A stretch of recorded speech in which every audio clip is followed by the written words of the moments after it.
getting the word. Hold on one second. Okay, we're ready. Welcome to the Asheville City Council meeting. If everyone could just take a quick moment and silence their cell phones.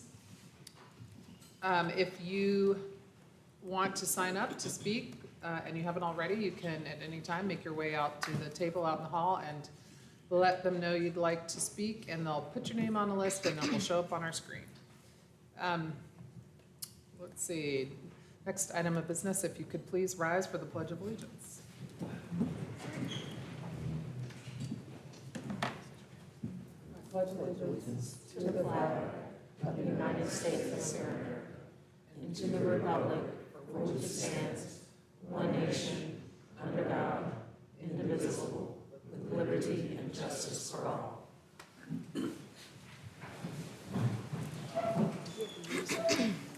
We have one proclamation tonight, and that is Parks and Recreation Month. And D. Tyrell McGirt is somewhere. There he is. And he better bring all his people and their t-shirt wearing selves.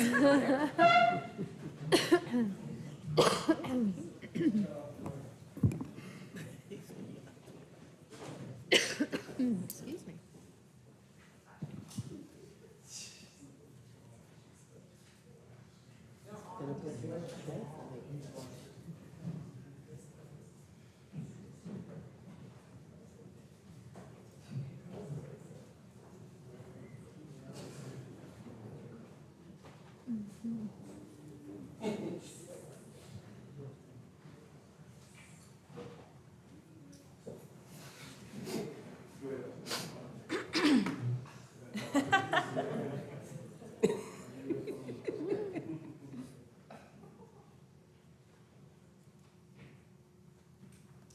Okay, let's read a proclamation.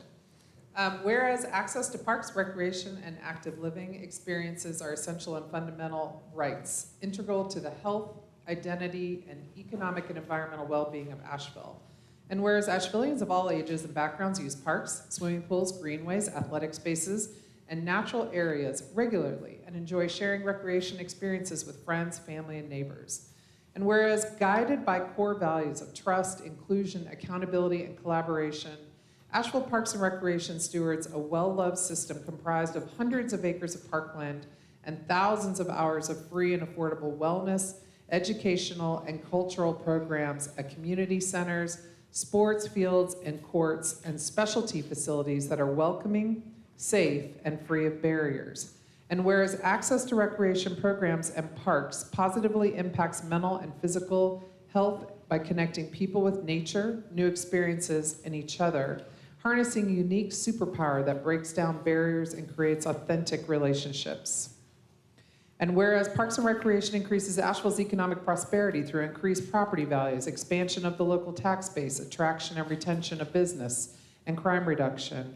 And whereas Asheville's parks support an urban environment that integrates natural and built landscapes and maximizes ecosystem benefits and embraces the native beauty of its surroundings. And whereas the forthcoming Recreate Asheville plan affords an opportunity for our city to prioritize strategic community investments and long-range planning across the entire city based on community input and highly reliable research to strengthen neighborhoods using the power of public recreation programs and parks, transforming Asheville into a hub of innovation that may serve as a blueprint for other communities dedicated to equitable outcomes, creative solutions that meet today's community challenges, and plan for decades of future needs and new ways to explore, connect, and discover. And whereas the city of Asheville is driven by the promise our community is a better and safer place when everyone from infants to retirees has the opportunity to be supported, healthy, and successful. And whereas Asheville Parks and Recreation is a core pillar addressing Asheville City Council's priorities of improving and expanding core services, neighborhood resilience, and reimagining public safety. Now therefore I, Esther Manheimer, Mayor of Asheville, do hereby proclaim July 2024 as Asheville Parks and Recreation Month and encourage all of Asheville's residents to partake and enjoy all of the parks the city has to offer.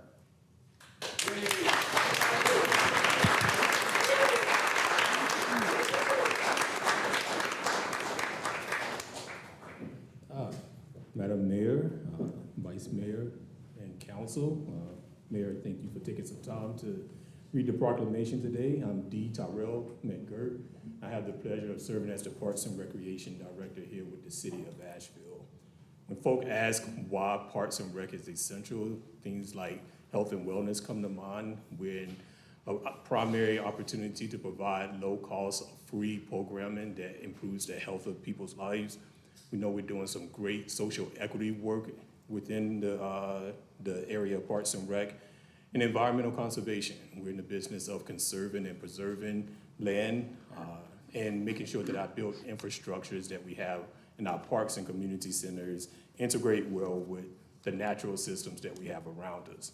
Now, the last couple years, we've come before council and talked about some of the good things that are happening within the Asheville Parks and Rec. And today we want to highlight what we call our asset management division. These are some of the professionals that we have working in our park maintenance side as well as the planning side of Parks and Recreation. Now, keep in mind we have 58 parks. We have nearly 600 acres of park space. And under the direction of Pete Wall, Pete, raise your hand. Pete is the Assistant Director of Parks and Recreation, but he's also over the Asset Management Division. He has several crews. We have 46 men and women full-time, another roughly 50 part-time seasonal employees that are responsible for our athletic fields, keeping them well maintained, the restroom and facilities that you go through throughout our park system. We have a cleaning crew that are responsible for maintaining those spaces. We have equipment maintenance crew that are responsible for making sure that our equipment is usable, mowing crews, landscaping crews, trades crew, and a utilities crew. And you see some of them standing here before you. About a year ago when I first got to Asheville, one of the things I did was shadow every crew that we have within our system. And there was a special person that really stood out to me. And I want to ask her to come and stand beside me. Tina, come on up. Yeah.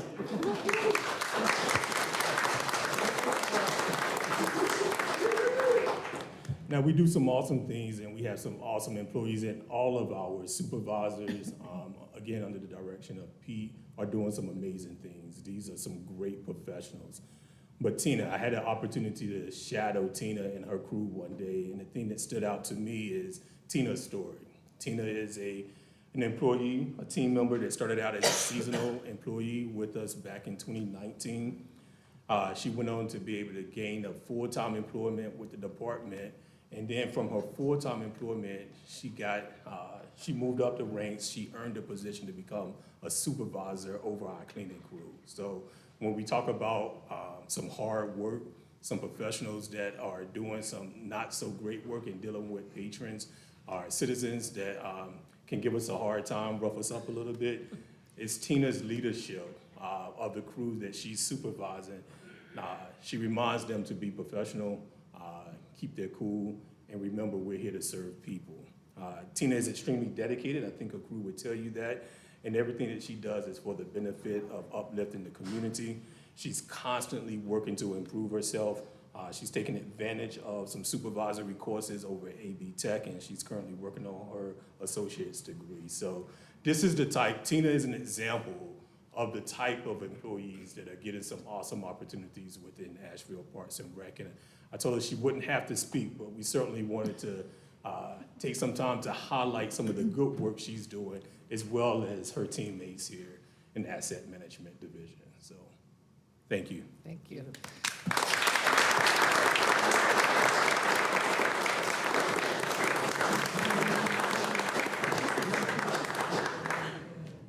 I just want to say that I appreciate being here. It's really an honor. I would not be here without these people. They are the backbone of me. They do their job wonderful, and I'm so proud of them. So that's all I've got to say. Thank you.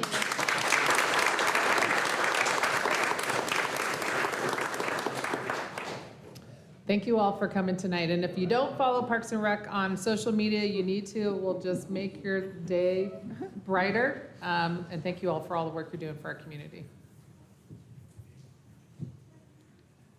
50 staff, 50 parks.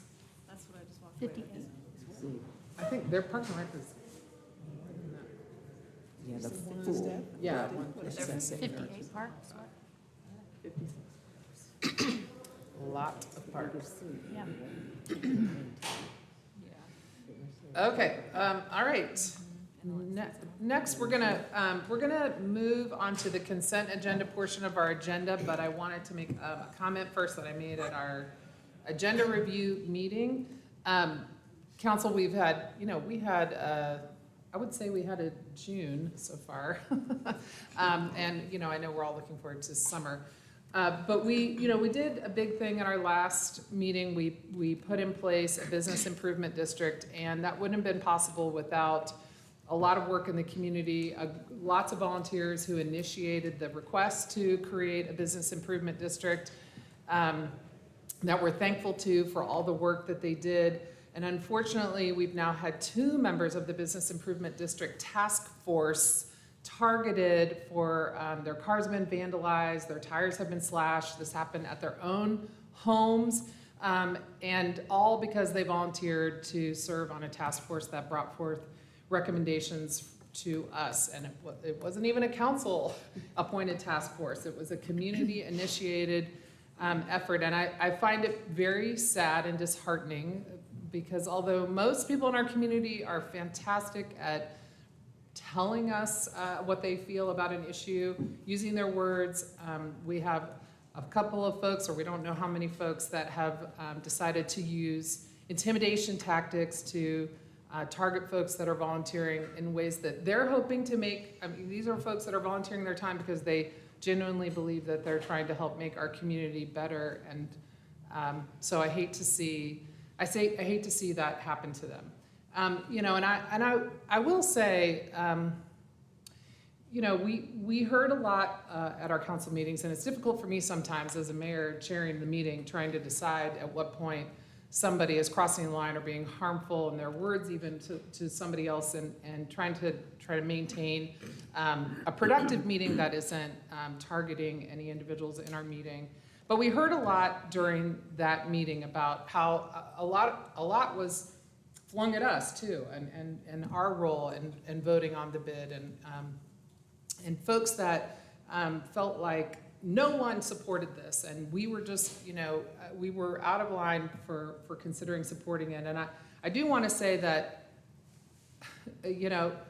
that next week I attended an event where local businesses were given awards, this annual award ceremony hosted by the Chamber of Commerce, and there were hundreds of people there. Maybe 800 people. Yep. And when it was announced that the Business Improvement District had been created, there were applause. And so I just encourage everyone who's in their bubble to sometimes go to another bubble and just check out what's happening and what people are thinking and what they're feeling, because sometimes I don't think we're successfully communicating across our community. I know I'm personally sometimes challenged by that, and it takes an extra effort to do it. But in the end, I think we got to a good place, but there was certainly some collateral damage along the way, and I hope that that behavior discontinues in our community. So, thank you, Council, for listening to me talk about that. So we have a consent agenda. Are there any questions, comments regarding the consent agenda? Any items to be removed to be voted on separately? Do I have a motion to adopt the consent agenda? So moved. Second, and thank you for your comments. We have a few folks that are signed up to speak under the consent agenda. You will have 3 minutes to speak. Please watch the lights on the lectern. Green means go, orange means you're getting ready to stop, and red means stop. And the first person signed up to speak is Michelle Myers.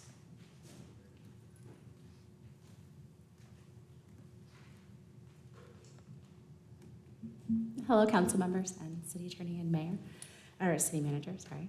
I'm Michelle Myers. I'm the chair of the East-West Asheville Neighborhood Association. And we have been focused on pedestrian safety and biking safety in the neighborhood since 2016, when we first wrote our plan on a page, which focuses extensively on making the corridor more friendly for pedestrians. On the consent agenda today, you have a proposal from NCDOT for the resurfacing project. Significant community input was given for that project, and some of the designs that we've seen are very promising. They include bike lanes, they include arrows where bike lanes can't be put. They include crosswalks with signals, and they need to be maintained. We need to make sure that in the final design bid, that infrastructure is absolutely essential to make that merchant corridor more accessible to the people that live nearby. This past Saturday was such beautiful weather. I had a few neighbors over at my house, most of them with small children. They were telling me about how they really like to take their kids on their scooter down to the Hop Ice Cream, which is on the other side of West Asheville. You have to travel down Haywood Road. And they said they did it a couple times, but they're never gonna do it again, because in order to cross the 240 freeway, it is putting their children at risk. They cannot take their little children to get ice cream without getting in a car and driving there, because the road is just not safe. We absolutely need this infrastructure improvement as quickly as possible. I know you're also considering some improvements, which would be improvements from Strongtown, green paint, and further distinguishing crosswalks with different texture would be lovely. Those would be very nice things to have. But we absolutely need the infrastructure improvement that is currently in the plan of NCDOT. So while I fully support you moving forward and signing the contracts that you design, looking for supplemental income to continue to make additional improvements is welcome, but please do not slow down that proposal. I also just want to mention that it's absolutely your responsibility to look at the surrounding streets that also impact that corridor. Currently, Westwood and Waynesville Avenue, there was a temporary project put in there. There's currently a fake crosswalk, no stop sign, no curb cut. It's a paint that, the paint was really welcome and it did slow traffic, but we need to look at the design of the feeder streets as well. I know that there was a strike in the neighborhood just last week. That was actually a pedestrian crossing Michigan Avenue, which is on the Haywood corridor, but those feeder streets often are cut-throughs to the highway, and we're seeing extreme speeds of traffic going down those roads. They're often in disrepair. There was a pothole so big on the Klingman connector. My car, I swear I had to get my rim retrued because it was a huge pothole. So those are within your responsibility to maintain, and if you're thinking about infrastructure into the future, I hope that you continue to look at those streets for pedestrian and biking safety. Thank you. I hope someone was jotting all that down. You got it. Okay. In terms of the streets. I can follow over email. Thank you. Billy Dubrowski.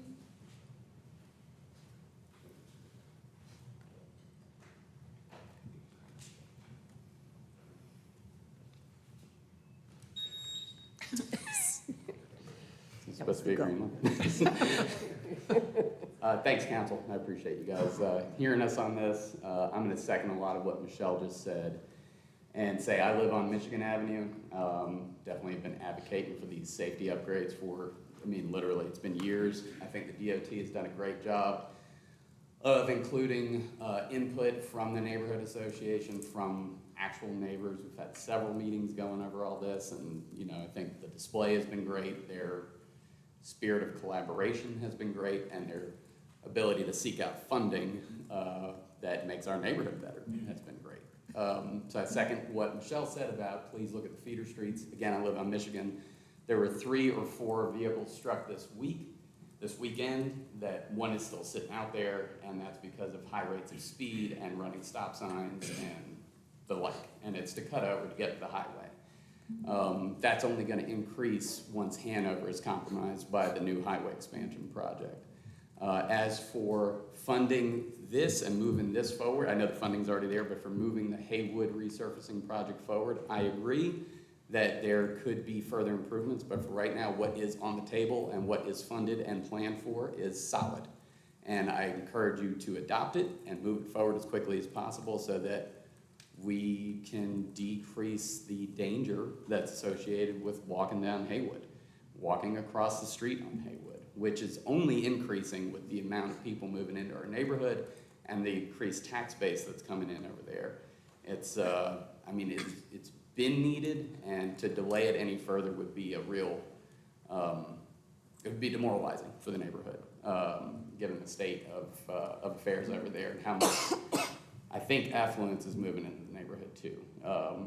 With those, it's great for the business district, but you need walkability to make it a good thing for the business district. And those improvements on the crosswalks and the increased crosswalks undoubtedly do that. And I think we've had a good representation across neighborhoods, to Asheville on Bikes, DOT, to the city representatives being present at these meetings. So again, I'm just going to close with encouraging, please pass this and get this started as quickly as possible. Thank you. Thank you. Marty Benson?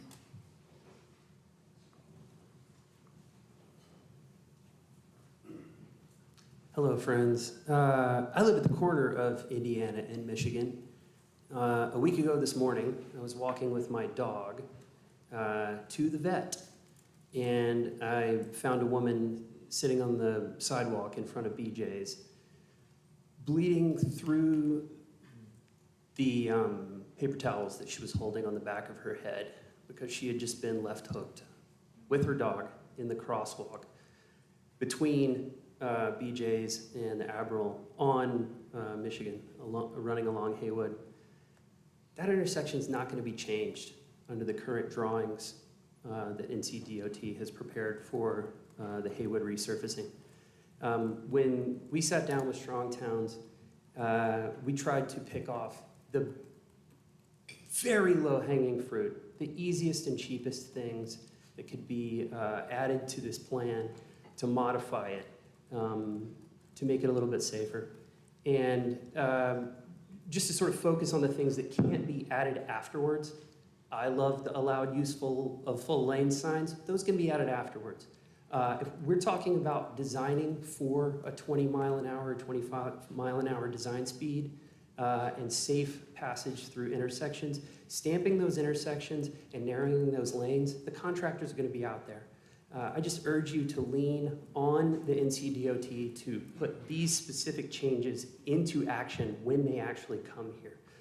To the point that Michelle and Billy made about the feeder streets that come in there, you know, we're going to talk about this in the future, but at the moment, the only on-street traffic calming measure that we have at our disposal is speed humps, and there are so many things in the quiver that can slow people down by design, and it would take a very easy text amendment to change that so that people in our neighborhoods can come to the city with requests to make our streets safer. We live in an environment where 40,000 people in the United States are killed by automobiles every year. If I designed an object, let's call it a widget, and I knew when I designed it that it was going to kill people, it'd be fair and logical to say that I designed it to kill people. We have like 10 to 13 9/11s happening every year in the United States that are maintained, and this is a marginal improvement. And like Billy and Michelle, I encourage you to run forward through it, but I hope that you will encourage the DOT to step into the 21st century and acknowledge the mistakes of the past. Thank you. Thank you. Jonathan Wainscott?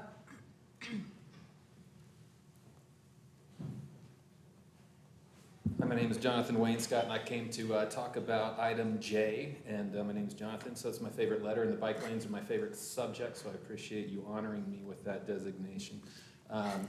I live in east-west Asheville, too, and for those who are unfamiliar, if you're coming from town down Clingman Avenue, go over the bridge, the road changes names because we do that here in Asheville, and then Haywood Road begins right there where the burger bar that sells no burgers is in east-west Asheville, West Asheville, Asheville, North Carolina. So now imagine going up this hill. We put in a bike lane about 10 years, and I've lived in that neighborhood for 25 years now, so I've been watching this for forever. And so you're going up the hill, we put in a bike lane to the right of the traffic, and we scratched off the original double yellow line. And so when you're going uphill, you'll notice all of the cars still abide by the original line because there's a big rut there.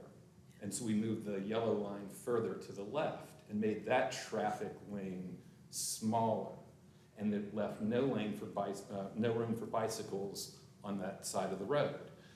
So coming down Haywood Road, the cyclists have less room on that lane because there is no lane. They're pinched up against a sidewalk and they have a curb hazard there. That sidewalk has telephone poles right in it. And so if we had just left the line where it was, it would have been better. And so I was watching the agenda briefing meeting the other day, and the mayor was remarking about how well Washington, D.C. has a bike system. And I always hear these comparisons to other cities. And all of these other cities have something very much in common, and that's they're on a grid system, which we aren't. We don't have a grid that we can just implement these things. We have a three-dimensional city with hills that just essentially follow original foot trails. So what is done in another city isn't always applicable here. Within Asheville, the problems that I've seen with the bike lanes, and I'm not anti-bike lanes, I don't want to see anybody get creamed on the road at all. But it's unbelievably inconsistent. We'll go from one place where there's sharrows, another place where the lane ends and you've got a dashed line, and it's inconsistent from one place to another throughout town. And it seems like the simplest thing to do is just, take as little space as we need to from the roads, from the center, for the cars, from the center of the road, and what's left over is for bicycles. But I will remark about something that Washington, D.C. does have. I guess maybe the mayor rode the metro. When you ride the metro there, they charge you for the amount of distance that you travel. You load up a card, you get on, you pay when you get off, and whatever distance you traveled on the metro is what you pay. Unlike here, and it's been that way, I mean, I first rode the metro in 1989, so this is not new technology, but that's what I had to say about those issues. Thank you very much. Thank you.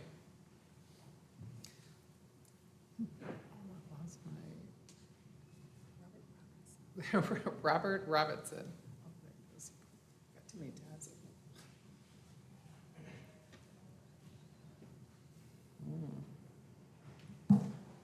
Hi, I'm also speaking about the Haywood Road resurfacing. Haywood Road continues to see tragic traffic accidents that leave people with injuries, and it's really not acceptable. And I'm in complete agreement with the things that have been said here today, which is that this is of the utmost urgency.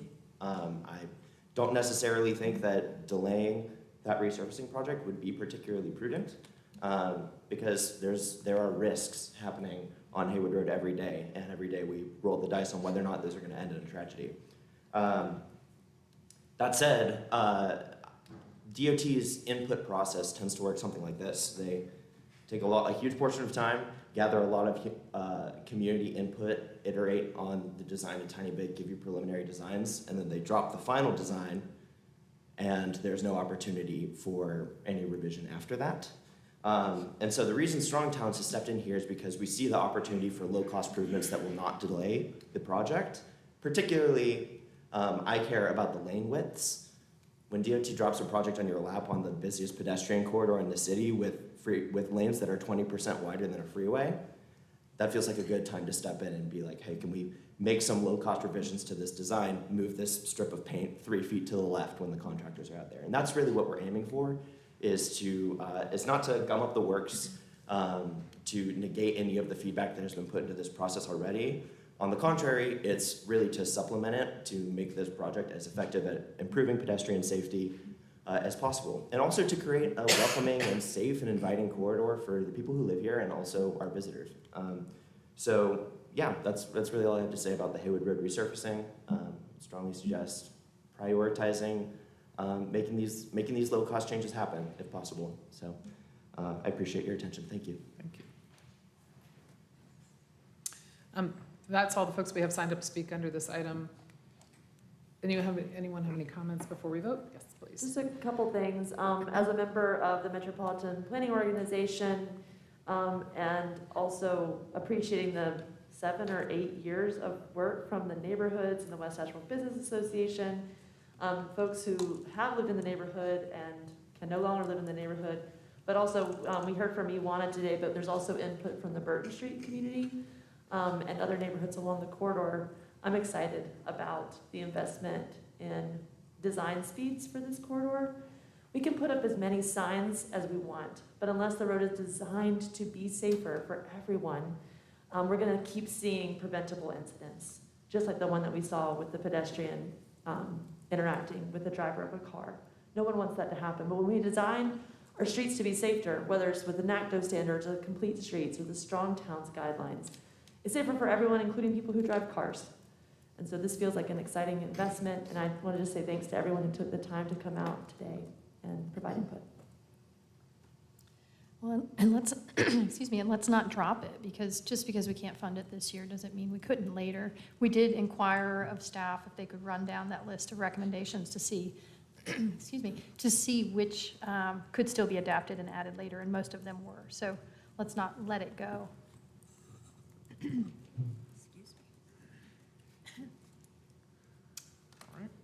Okay, we have a motion and a second. All those in favor, please say aye. Aye. Any opposed? All right, thank you. All those who are here for the consent agenda and it's over, you can flee now, because we're going to go on to the next item on our, just waiting for the cue there. We have a few presentations and reports. The first one is the manager's report regarding employee recognitions. These are always very nice. I'm going to turn it over to Deborah Campbell, our city manager. Thank you, Mayor, and good evening, everyone. You all know how much I enjoy doing these, and tonight we have a very long list of employees that we want to acknowledge, but they were a part of a group that went to Texas in early May. We regret that we had to defer and delay this recognition for a couple of meetings, but tonight we will be doing it. Next slide, please. Tonight we're going to recognize AFD members of the Task Force 2 Swiftwater Rescue Team. You can see the names on the screen: Wesley Rogers, Nathan Miller, Jay Benacourt, Craig Meyer, Wallace Sexton, Kevin Prophet, J.M. Coop, and if I butcher any of these names, I truly apologize, Corey Bass, and Brad Wade. Next slide, please. It was important for us to have visuals of the kind of treacherous conditions that existed in Texas and how our teams were a part of a larger rescue effort. But if you look on the left side, these are some of our employees doing and engaging in a humanitarian effort, evacuations and providing food and water. The center really is a shot of the kinds of conditions that our folks were working in, and unfortunately, the people who actually live in that part of Texas, this is what they were experiencing. And then on the right, task force members are working with locals to complete the reconnaissance efforts. Next slide. And so just a little bit about the effort. These folks were deployed to Texas on May 4th to aid those affected by severe flooding, and I'm sure they were in many parts of Texas. It was an 18-person task force, and it included members from Skyland Fire, West Buncombe, Reems Creek, and Buncombe County, State, and 9 members of our esteemed Asheville Fire Department. The team traveled around East Texas for 2 weeks, spending time assisting with logistics and operations.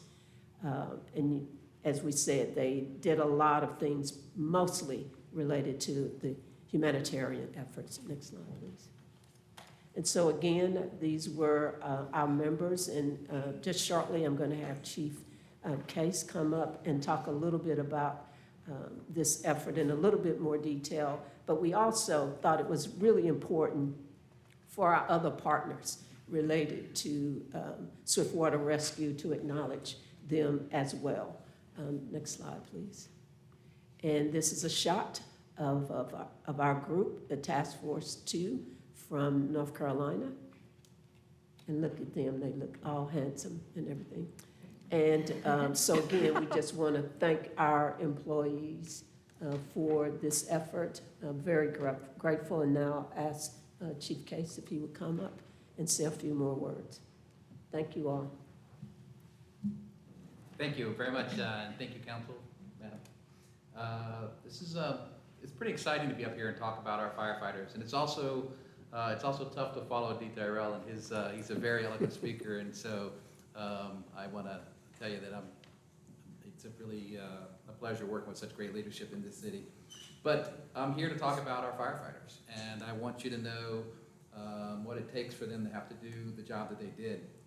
This deployment to Texas is an example of our ability to share our skill set around the United States as a whole.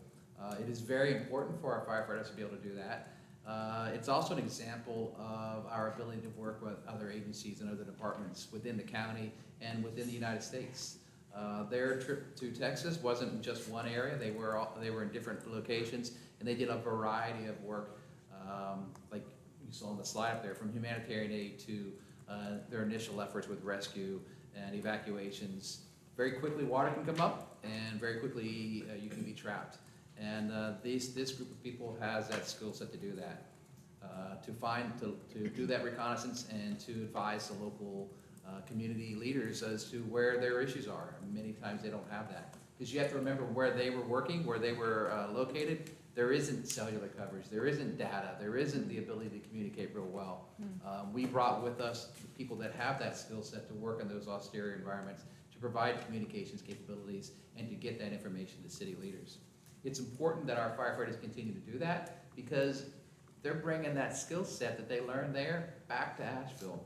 Because it's not a matter of when it happens, it's going to occur here. We're going to have flooding situations like that here. We've had them here in the past. I have deployed here myself from out of state into this state to help. So these skill sets that they learn, it's when it happens here in Buncombe County, when it happens here in the city of Asheville, it won't be the first time they've seen it. And as a result, our community will benefit from that. The thing to know, I'm gonna ask them to come on up and stand over here so I can tell you a little bit about. This isn't their only job. They're not just swiftwater technicians that drive, rescue boats around. Wes here runs our Special Operations Bureau, so he's in charge of making sure that all of our people have the equipment and the training required to pull off these kind of things. Over here, we have Wallace here, who is in charge of making sure that we can communicate when we go out in the field. But he also works here in the community as a fire officer at a fire station. And of course, Nate Miller here, some of you may know, he runs our training bureau to make sure all of our people have the right amount of training. But at the same time, these guys do the additional training required so that they can do these kind of rescues for our community here in Asheville and also elsewhere. So rest assured, these three individuals and many like them within the Asheville Fire Department, they represented 9 of many of our people that are trained to this level, will be here to assist our community when we need to. So I'm very proud of them. I'm very proud of what they do, and I'm getting more and more comfortable talking in front of you. Good job. So anyway, so I want to thank them, and I'm glad, Ms. Campbell, for giving us the opportunity to showcase their efforts. So, thank you. Thank you.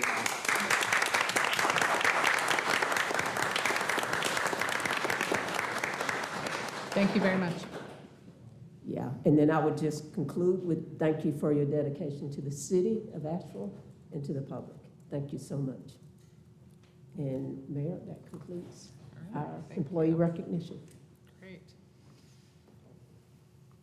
Okay, the next item on our agenda is the state of the airport, and we have the airport director, Lou Blywise, with us tonight to provide that state of the airport for us. Welcome, Lou.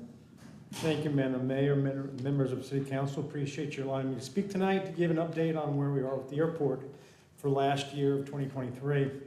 We had 6 carriers operating at the airport in 2023. They were Allegiant, American, Delta, JetBlue, Sun Country, and United. Out of those 6 carriers, we had 27 nonstop destinations. I'm not going to go through the whole list, but the 3 that we added last year was Phoenix, Arizona, Orlando International, and we added Denver on a daily basis with United.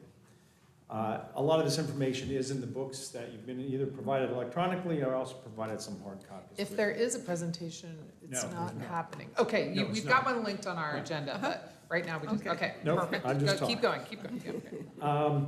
Passengers, total passengers for last year, 2023, was an all-time high of 2.2 million passengers. That was up 22% over the previous year. Seats in the market was 1.3 1.37 million, which is up 23%. And our load factor, which I like to say is butts and seats, was 82%, which was slightly down 1%. Again, with the higher number of seats in the market correlation, it pans out. From an operational standpoint, the airlines, we had 31,269 operations, which was 16.4% increase over the previous year. And our general aviation and military operations was 49,787, which is slightly down 4.5% from the previous year. Some of the construction that occurred during 2023 was obviously we started our new terminal and tower project. To date, at the end of 2023, we had $56.8 million expended on that project out of a total of $420 million project. We opened our south shuttle lot. That was approximately $10 million and opened up at that point 500 more additional spaces. We added another 100 this past spring. And then we continued with participation from the community, folks from Asheville City, the master plan update, which shows what we're going to do for the next 20 years at the airport. From a community standpoint, we had our runway 5K again back in October. We ended up netting $25,000, which we put towards charitable contributions of $10,000 towards the AB Tech Aviation Foundation, $10,000 towards WNC Pilots Association Foundation, and a charity partnership that we have at the airport of $5,000 with Big Brothers Big Sisters of Western North Carolina. We also continued our Music in the Airport program. We had our Blue Ridge Honor Flight, honoring those members of our military from the past going up to DC. We continued our Pause for Passengers, which is our comfort dog program in the terminal. And the ABL employee team contributed to various charitable organizations throughout the state of about $8,000. From an economic impact for the airport provides $2.275 billion economic impact to Asheville and Western North Carolina. And our financials for the year, I had operating revenues of just over $24 million, operating expenses just under $13 million, giving us a net of $12.3 million for the year. And assets at the end of the year with $273,598,000, which was an increase of $37 million over 2022. I'm happy to answer any questions that you all may have. Thank you. I had a question for you. We're seeing the airport growing, and you've got all this construction going on right now, and I, for the first time, parked in one of the whatever lots you have to ride a shuttle. I felt like we've arrived at something. But so for an area our size, is our airport relatively large, small, in keeping with the kind of, given the population, our MSA in this area? What would you say? We are continuing to grow. We are now the third largest commercial service airport in North Carolina. There are 10. We follow Charlotte, Raleigh, and now us in Asheville, so that puts some perspective on it. Take that, Greensboro. Right. Yes, we have beat out Greensboro. I know when I started a number of years ago, we were the 5th, following Greensboro and Wilmington. We surpassed Wilmington, and now we surpassed Greensboro. So we continue to grow. There are 560 plus commercial service airports in the United States. And continuously we rank around 100. So from our size community, we are getting larger as we continue to grow. And the new stats for 2023 will be out shortly, and I think we'll have some good news about surpassing those numbers and continue to grow. So yes, we do bring a lot to our community at the airport. And we also all want to know how early we have to get there before we're going to miss our flight, because, Asheville used to be, you just pull on up and get your parking space and mosey on in the door, but it seems like it takes a little bit longer. But I noticed you have a new parking, or maybe it's not that new, but you have a parking app now. We can see in real time the availability in all your parking lots and kind of strategize about where to park ahead of time. Absolutely. It does not include the 3 overflow lots that are temporary in basis when we need it.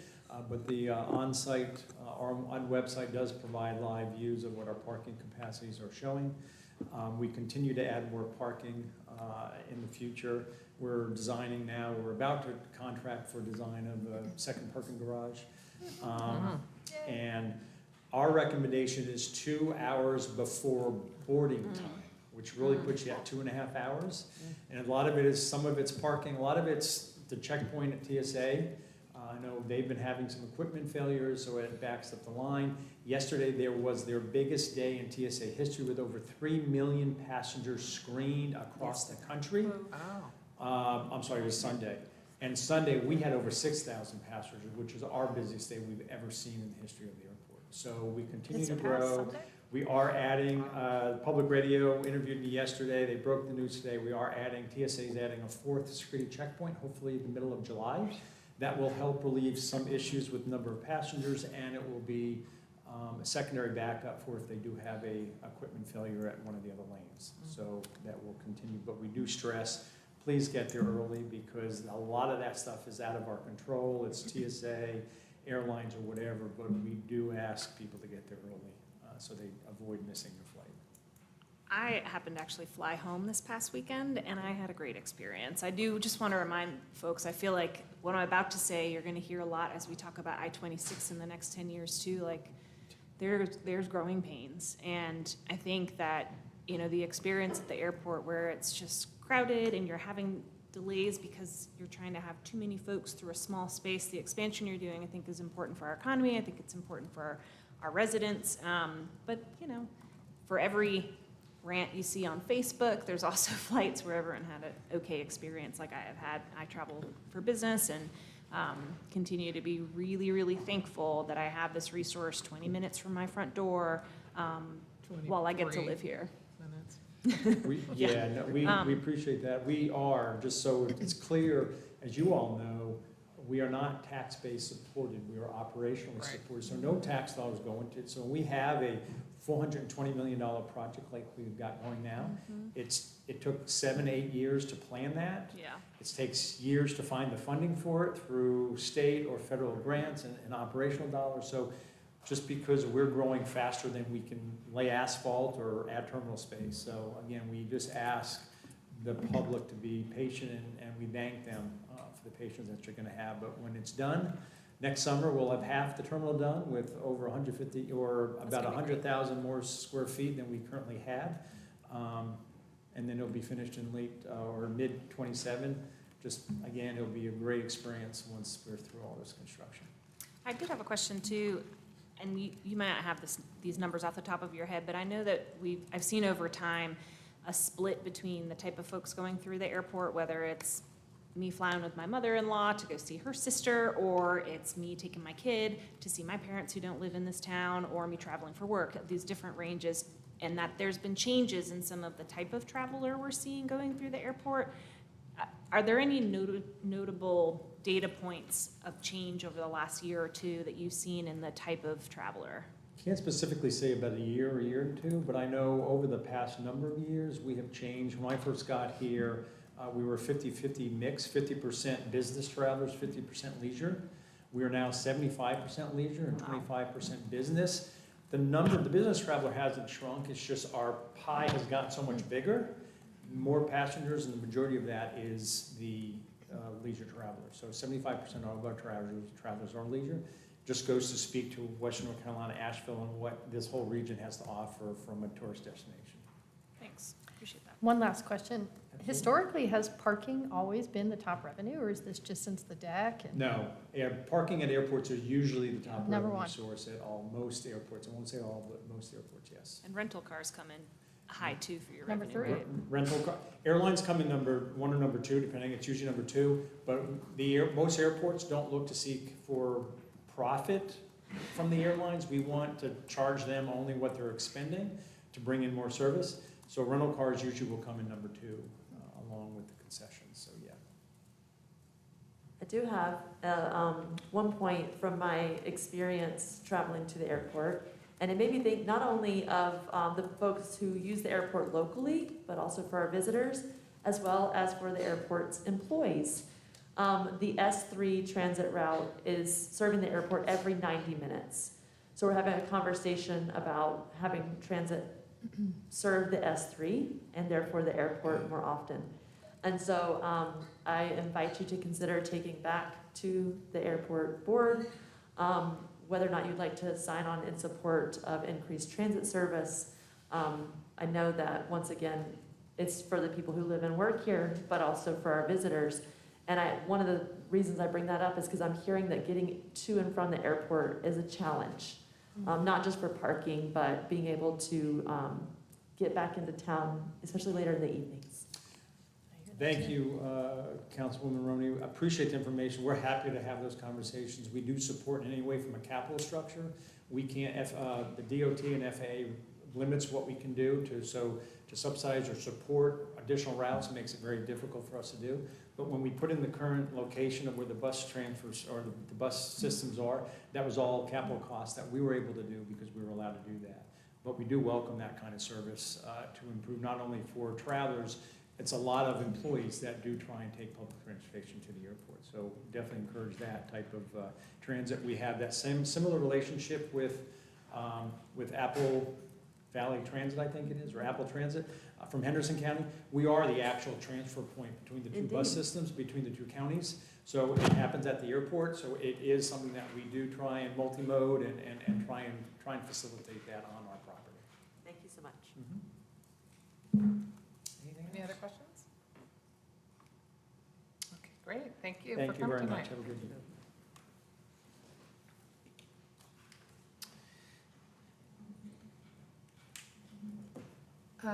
Okay, so the last item on our agenda tonight is, last item under presentations of reports is the I-26 Connector Project update. And Nathan Mooneyham's here. Thank you. Thank you all for the opportunity to come speak to you. As the slide says, I'm Nathan Mooneyham. I'm the Division Construction Engineer for DOT here in Division 13, and want to provide an update of where we are with the connector. A lot's happened over the last couple of months, and we're at really a big milestone, so I wanted to provide an update. To start with that, I was just going to give kind of a general project overview. This is the map that I'm sure everybody's seen and is familiar with, that's been divvied up and divided and changed over the years. But I wanted to give some status of each piece of the project before we move into some discussion of I-2513BD. The first piece, which is I-2513 AAAB, we refer to it as the south section, is a bid build project, meaning that at the department we have completed the design. We're currently acquiring right-of-way and moving utilities with the let date scheduled for next month. Anticipated completion of that is in May of 2029. And that project really addresses the deteriorating concrete on I-40 from Monte Vista down to Sand Hill. Also includes a new off-ramp for Smoky Park Highway, as well as widening the existing I-40 eastbound to I-26 eastbound ramp to 2 lanes. That project is funded for about $100 million in construction. And with the let date in July, we expect construction to start on that section this fall. So from an active work standpoint, it'll be the first thing you see, and we expect that later this year. The next piece of the project is I-2513AC. We refer to it as the west section.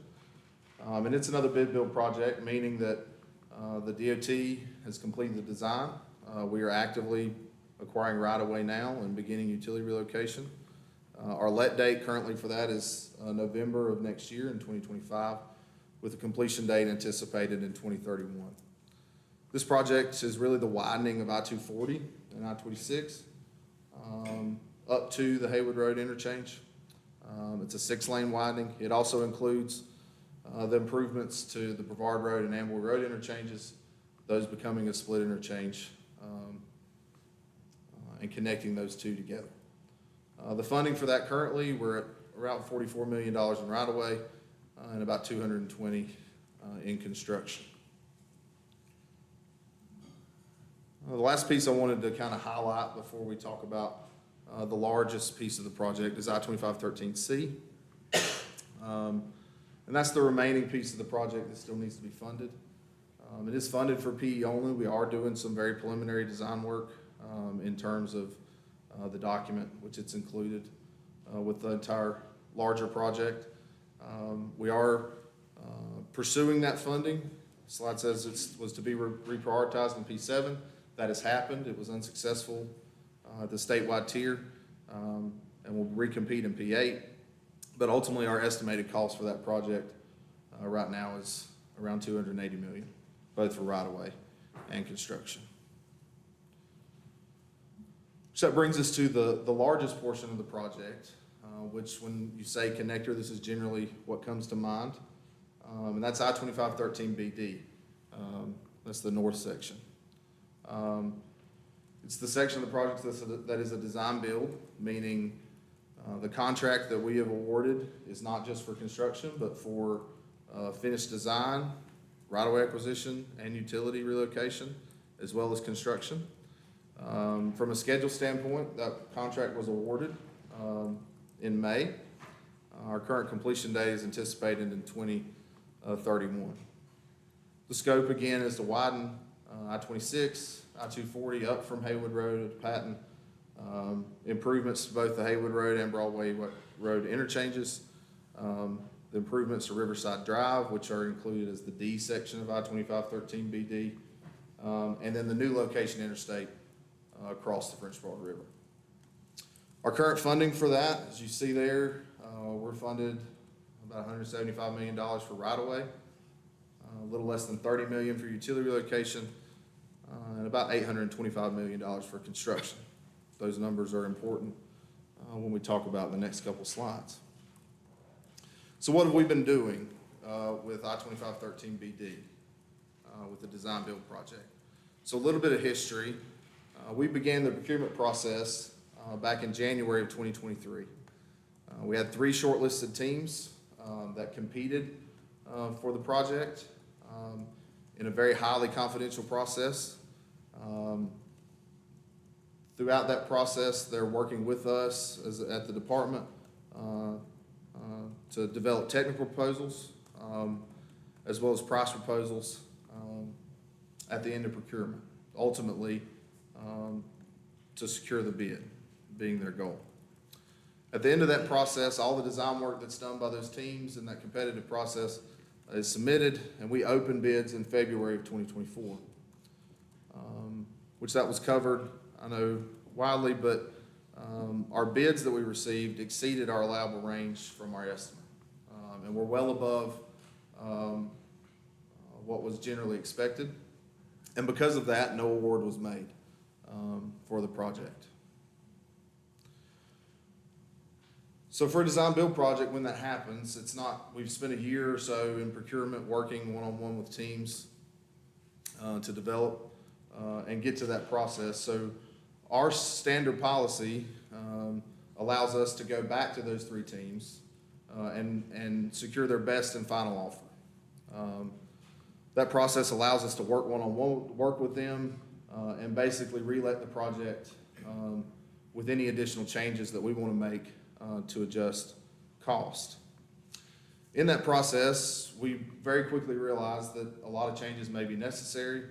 And on a project of this size and scope, with the level of public involvement that's been done in coordination with local stakeholders, doing that in a procurement process that's highly confidential obviously presented issues. So in what we pursued instead was developing a new process that we're calling optimization and refinement. It comes from something that the state of Arkansas has done, and we modified it to fit within our standard design build process. And what we did is in the BAFO, with their best and final offer, we asked each team to submit to us a proposal for ways to optimize and refine the project, ultimately to reduce cost.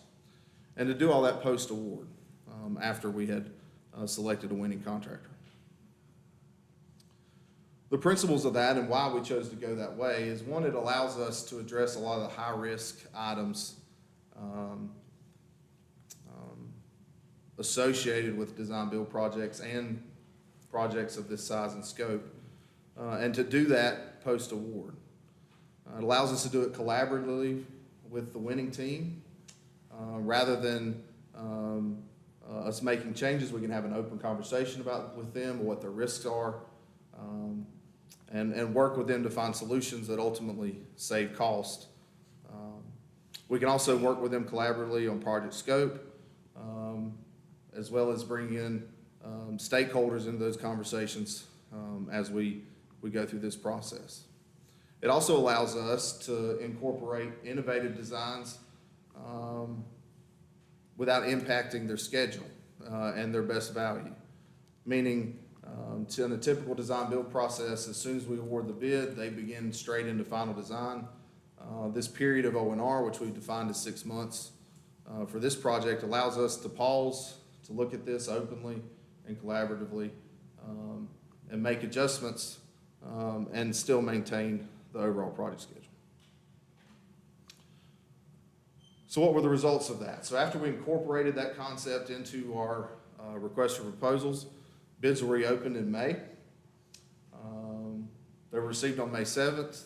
You can see them on the screen. The low bid was Archer Wright Joint Venture for a little over $1.1 billion. Second bid, Balfour Beatty Infrastructure for $1.3 billion.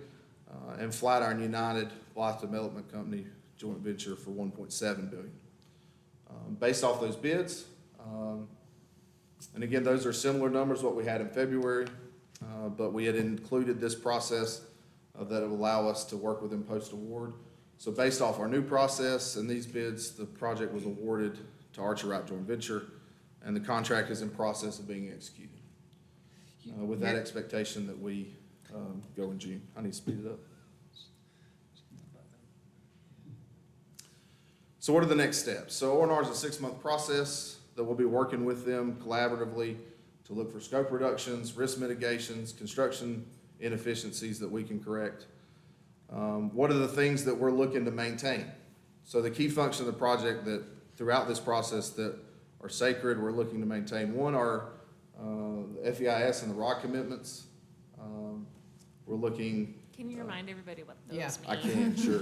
So FEIS stands for Federal Final Environmental Impact Statement. There we go. And the ROD stands for Record of Decision.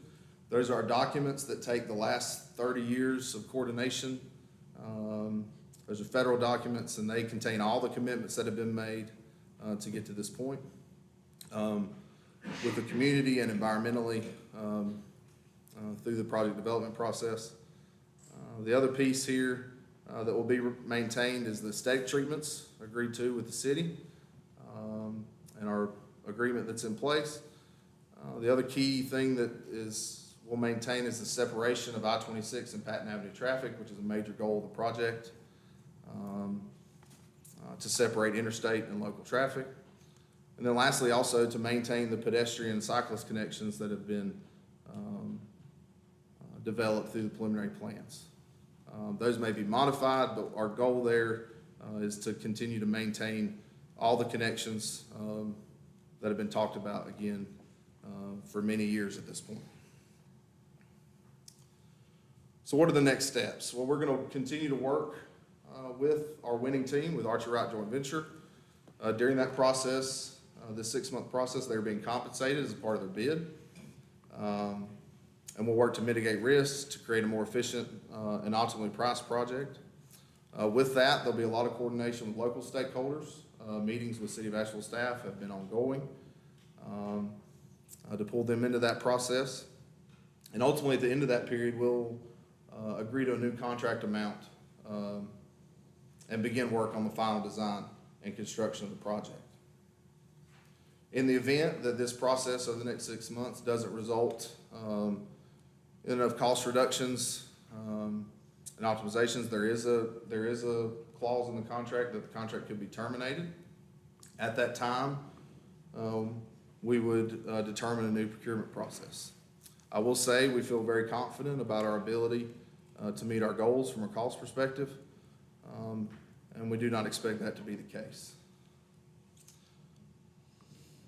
Lastly, just to cover from a stakeholder standpoint how this process will go, we are in process of developing some monthly stakeholder meetings, some update meetings, so that throughout this 6-month process, each month, discussions can be had about the reductions and refinements that we identify.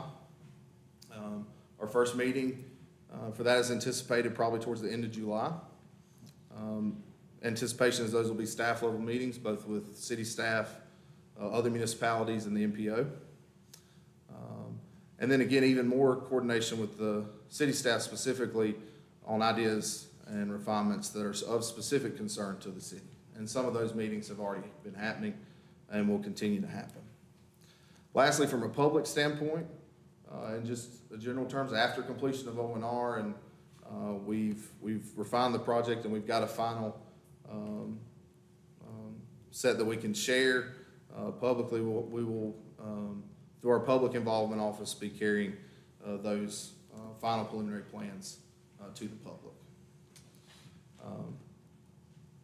Happy to answer any questions. I don't have a question, just Clarify. appreciate Yeah. you coming and giving us an update. This is gonna have a really big impact on our community as we start seeing this construction. So it's really important, I think, for us to be in the process with you and advocating for what we all agreed to and to keep moving forward. So I appreciate the two-way communication. Also, I know that when it hit the newspapers that the bids were so much higher, there's a lot of people really concerned about how y'all were gonna approach bringing those costs down. And I think that the approach you're taking is actually pretty creative. And for a state government, that is a very big flattering word. I say that in jest, but I'm serious too. I think that you've gotten to a place where we don't have to start over and that it's very explicitly clear that the huge amount of community collaboration that we have all gone through over the last decades, that stuff is not getting value engineered out of this. That the major commitments and goals that we've worked on for the connector section are gonna stay intact. So I think that's just really important for folks to hear as we begin something we've begun 30 years ago and really get into this next phase. So thank you. Thank you. I have two areas of consideration. One, now that we're in the optimization refinement phase, which I kind of poked around in the Arkansas examples to kind of understand where we were headed, and I appreciate that. What does it look like to engage the community in these two areas? One, the nitty-gritty design elements that neighborhoods were told to wait until design build for. I heard you at that last slide speaking a little bit to public engagement and impacted populations. So that'll be the first one. So I think there is a key to recognize that the public involvement in a formal way was completed with the federal documents, with the ROD, and with the final environmental impact statement. We're not looking to redo any of that work, but we are looking for input. I think our intention and goal is to work locally with staff level municipality, with council to do those things, to help us act nimbly through this process. We do have a time crunch that we're under, so it's going to be a very quick process. And again, we're not looking to redo, we're looking to refine.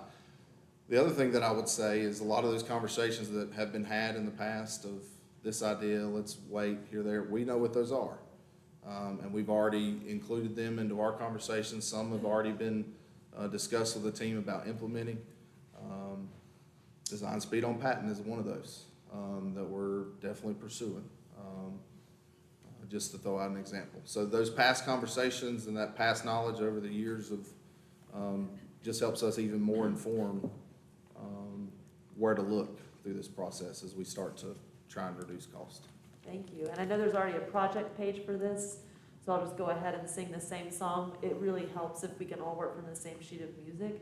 So when a project page is the place to send people, it can be really helpful if that project place is where folks can find the most up-to-date information. Sure, and our communications staff, along with the team, the Archer Wright's communications staff, will be working together as we get further along this process and we get some final kind of firm things in place that we can share and update.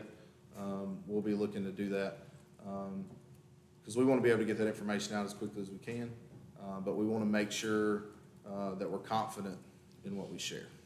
And then the second one, local contracting. So I know we've had conversations about specifically inviting local and minority and women-owned businesses to participate in this project at the construction level.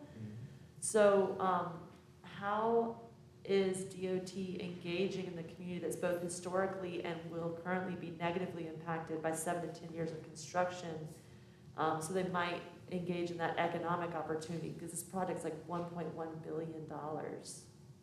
So when we're getting into those smaller contracts, what does it look like to engage some of those impacted communities? So our intention is, and we've already done it to a certain extent, pulled out smaller pieces of work so that local contractors that may be intimidated or may have not pursued state work before can have an opportunity.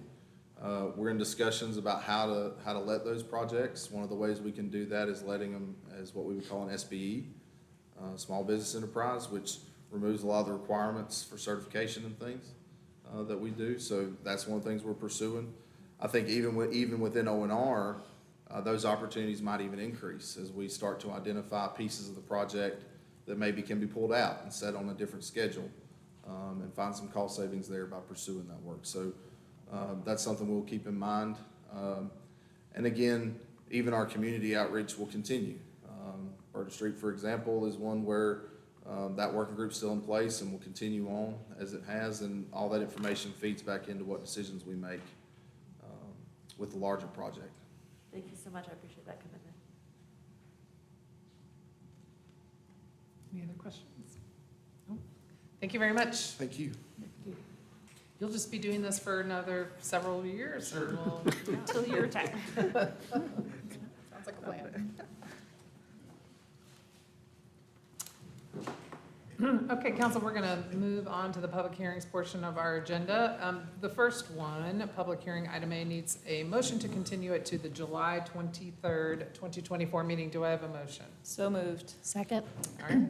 All those in favor, please say aye. Aye. Any opposed?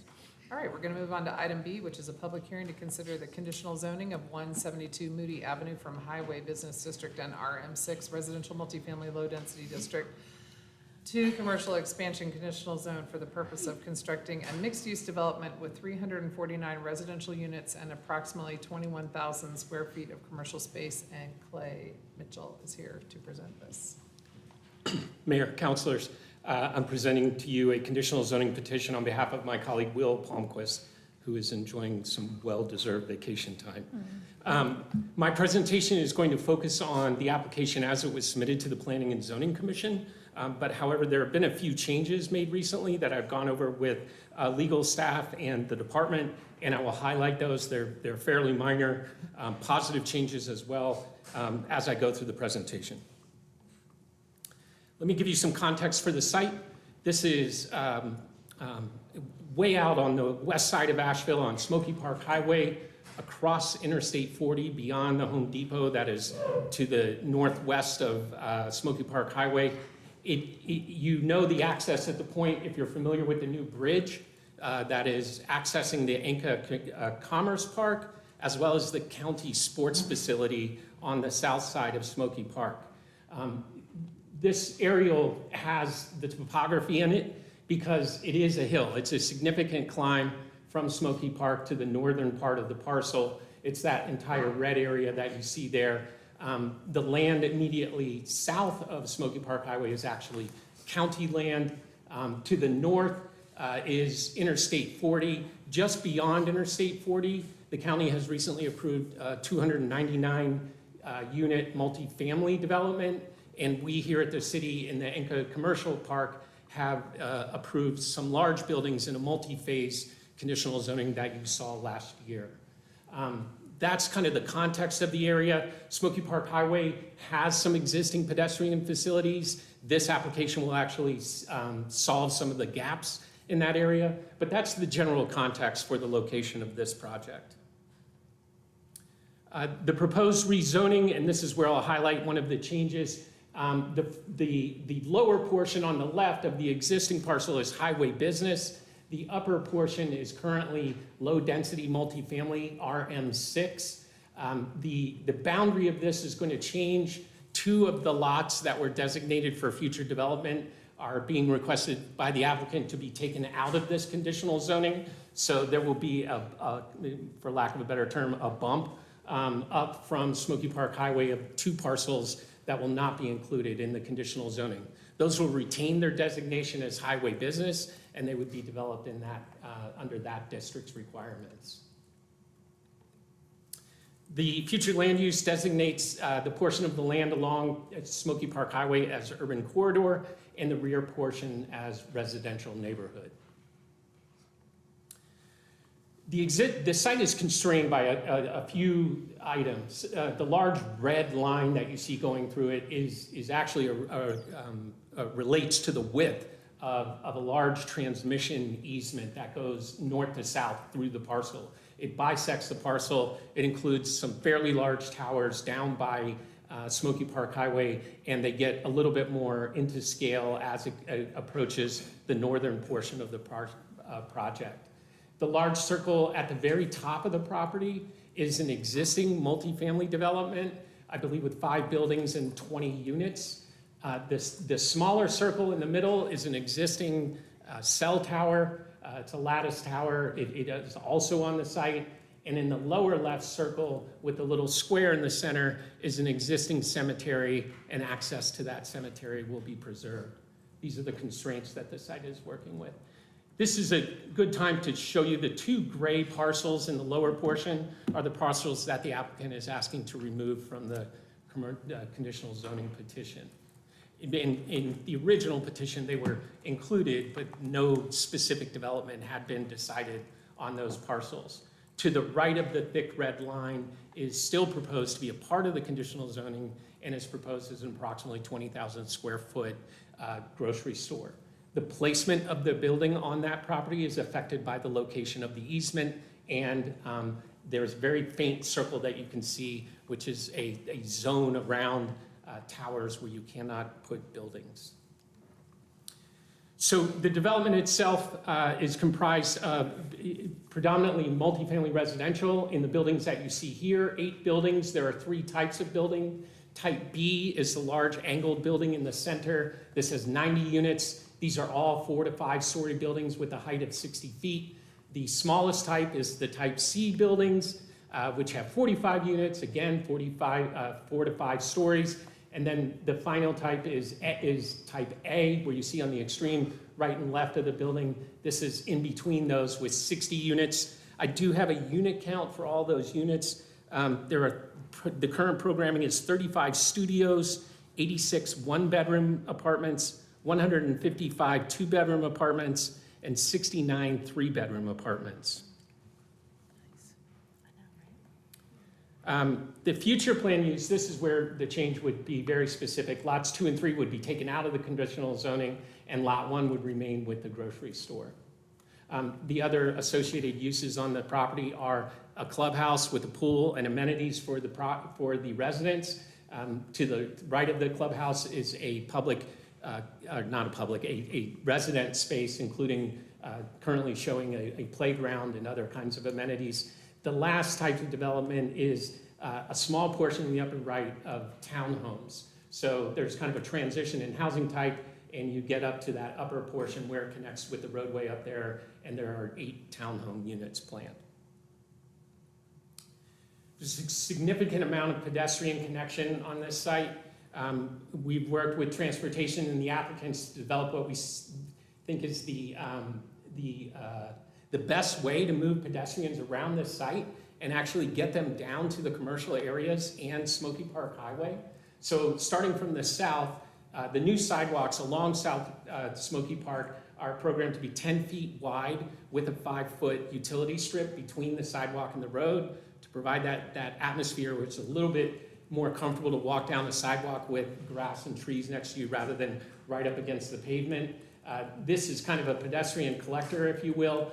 People accessing from the north could come to the sidewalk and walk over to what you see that middle purple circle, which would be the connection directly to the Enka Park and the county sports complex. And we feel that this would be a heavily used pedestrian route for folks that live in this area, being able to get down to the amenities that the county office or that the county offers in its sports park. The yellow sidewalks are 6 foot wide internal sidewalks. We've asked and we have secured double loading of these sidewalks on both sides, except for that one access way where it just was going to create too much. There was not likely going to be a lot of use of that western edge of that road, so the sidewalk on the eastern edge, we think, satisfies the intent of the pedestrian connections on the site. You also see that there are a few of the sidewalks that actually don't even follow the road, and that's again in anticipation that people who live here will be able to access these commercial opportunities as well as the county park. And then finally, the green is a walking path, which I'm not sure if we've decided, either the applicants, about what the surface of that path is, but that's going to be completely disconnected from the roadways and provide another connection. So the pedestrian network, there's more than one route to get from every place on this site. And we feel that that's a really progressive way to address this concern. And it adds that connection, and the orange line actually connects existing pedestrian features both to the east and the west of the site. So it fills in a nice gap at that location. In the landscaping, significant amount of landscaping for building, parking lots, street buffers, street trees along every single tree. Open space exceeds our requirement of 10% to providing 17.7. Tree canopy preservation will be met with a combination of preserved trees and planted trees. And then the thick green line that you see going around the external is the portion of the property that abuts the RM6 district. And this is a 30-foot landscape buffer that provides that transition area between this conditional zoning and the abutting properties. Zoned RM6, predominantly single-family homes in the area, except for the existing multifamily at that upper portion. And while this slide is up there, I'll talk about one of the technical modifications. There is a technical modification to allow for a 2,600 incursion, square foot incursion into the buffer, and that's because of the existing building that already exists where it is. So that building's been there for a while, but it will be within the buffer, and so that technical modification has been provided. There was a lot of discussion about how these buildings are oriented, and the commercial expansion district wants buildings to be oriented toward the primary access road with parking lots not between the building and the access road. Given the scope and the size of this, the buildings are kind of put in their own kind of community areas. And so we felt that a technical modification was necessary because that technically doesn't comply with the commercial expansion zone, but it makes sense from a development and a community building standpoint to have these buildings kind of grouped together and not be all along that access road coming into the site. And same goes for the parking lots. Again, parking lots are focused on interior streets and access areas. They're not on the frontage portions. The lots 2 and 3 referenced in this technical modification are going to be taken out, so that parenthetical will not be a part of it. The next technical modification is about the height of the buildings. For us, this modification and where it is located, talking about the transition from a conditional zoning with higher density multifamily to lower density, it's about the context. And so in this case, we have 2 things that support this technical modification. 1, the 30-foot landscape buffer that will surround, and 2, the topography. So in most cases, except for one very small case, all of these buildings will be anywhere from 15 to 25 feet below the ground at the edge of the property. So the buildings, even though they will be 60 feet tall, they will start 15 and 20 feet below the property boundary. And then when you add in that 30-foot buffer, we feel that the technical modification preserves the intent of providing that transition and providing that context as we switch from different types of development to another. We've also are in support of the 6-foot wide internal sidewalks where we've double loaded most of the roadways. 8-foot wide sidewalks on both sides would increase the amount of grading and the amount of impervious surface, and we feel that with the double sidewalks and the addition of the off-road access way, we've met the intent of providing accessible and numerous ways for pedestrians to get through the site. And then that last point was the one I just made, but I felt it was more important to show you on the slide where you could see the image. This project was reviewed and approved by the Technical Review Committee on March 18th with some conditions about details and compliance concerns. The Planning and Zoning Commission approved it on June 6th with 2 conditions, one being that crosswalks, which were not shown on the plans that were presented to the Planning and Zoning Commission, would be shown on the plans and installed, and I can confirm that they have been added to the plans. And 2, which becomes irrelevant if the change goes forward, relate to lots 1 and 2 being able to be reviewed at a level 2 threshold rather than amending the commercial expansion district. But by pulling those 2 lots out, that second condition becomes irrelevant. Now, if the council is concerned about that condition, you always have the authority to ask the Planning and Zoning Commission to re-review that matter. We feel that it's reasonable to consider this amendment because if the application comes forward within the next 3 years, it would still have to be an amendment to the commercial expansion district because of the language in the UDO, and it is still covered by the existing highway business district requirements, which would promote commercial development along those major access corridors. 2 other conditions that are part of the late additions from the applicant include a condition requiring 5% of the units to be affordable at 80% AMI. And then the second one is installing a PV on the community building to provide solar power to the community building in a highly visible location. In terms of the comprehensive plan goals, we find that it is consistent with the future land use, particularly because of the residential neighborhood, about that transition of neighborhoods transitioning from single family to townhomes to multifamily as it approaches and provides more infill housing. And along the urban corridor, we now can kind of see this as a unified development where we see mixed use development on the same parcel, a connection between that residential development and those commercial uses along those corridors. And hopefully those corridors will be seen, at least in the neighborhood, as not as something that's purely car focused, but principally accessible on foot. There's a number of goals in the master plan that are supported by this project: responsible growth with infill development, increase in diversification of the housing supply, facilitating real estate development that maximizes benefits, commercial nodes with mixed uses, and finally, connecting that gap and enhancing the pedestrian access provides for streets that are more walkable, comfortable, and connected.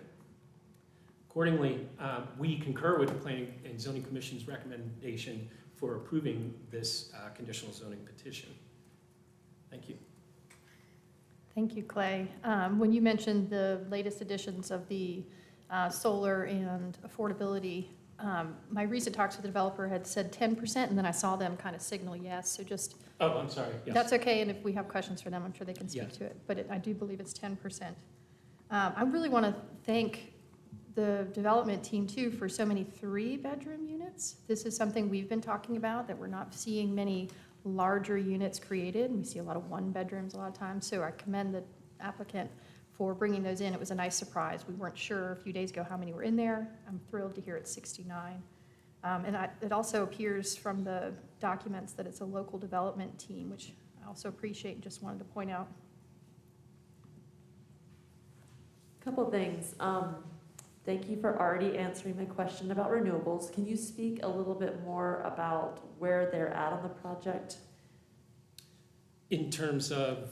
Is it for the housing structure? Is it for the common spaces? The PV that will be installed. I'm pretty sure it will be limited to the meter that's servicing the community building.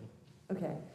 Do we know of any reason why there would be any prevention from being in the residential area at some point? I know I've learned to ask this question because a lot of times folks were installing air conditioning infrastructure, for example, all over the tops of residential buildings, and that didn't need to be happening if we have a future plan. Yeah, I'm not, this was a new addition. There certainly, it's still a little bit challenging in North Carolina to develop PV that provides direct energy to multifamily units, but I believe that the developer would be able to offset common usage in each building if each building is separately metered. Okay. And then the second thing that comes to mind, I'm always looking at whether or not this neighborhood will the residents have to have a car? So the last transit service from Asheville to serve this neighborhood is at 4:15 p.m. So that tells me we need to do better at planning for this area, for Inca Candler, working with the county. But I do recognize that a lot of the amenities and grocery access and jobs are closer by than not having to connect all the way to Asheville, which is why I'm supportive of this level of infrastructure for this neighborhood. Thank you, Clay. You're welcome. You know, I don't know how many trees are being demolished for this project, but I was struck by how many are being planted. 486 trees. I don't feel like we see that number too much, so just noting little things. I think it just has to do with the scope of the project. It's 42 acres, and you know, we do it on a percentage basis, and so in order to hit that percentage requirement, they had to put in a lot of new ones. It's a lot, and 1,700 shrubs, just a lot. It's a big landscaping plan. I appreciate it. And a grocery store, which is wonderful too. There's a lot of things about this project that remind me of what we're trying to do with our urban places. Is that what we're calling it? Urban centers, you know? The grocery, the affordable housing, the housing unit, the connectivity, the walkability, the open space, all of it. It's kind of our ideal urban center. Yeah, I concur with that, and I understand the challenges that, you know, developments take, and I hope that lots 2 and 3 can come in and I mean, I would assume that anybody that wants to develop those lots will see, oh, there's 300, and then in another quarter mile, another 300 units, and we can get the types of uses that would serve not only people driving by Smoky Park, but people who walk down the hill to them. Good point. I did one last thing that I wanted to add. I think it was a question. A traffic impact analysis has been completed on this project, and there will be some upgrades and changes done to that. And I haven't been able to consult with the applicant directly about some of those changes, but multiple intersections will be configured, I think, differently than we see them on the plan based on the DOT's requirements. I'm happy to make a motion. Well, we got the public hearing. And the applicant, I think, has brought a rendering to show you if you were interested in seeing that. It's within the documents too. Talk to the applicant? Yes, please. Okay.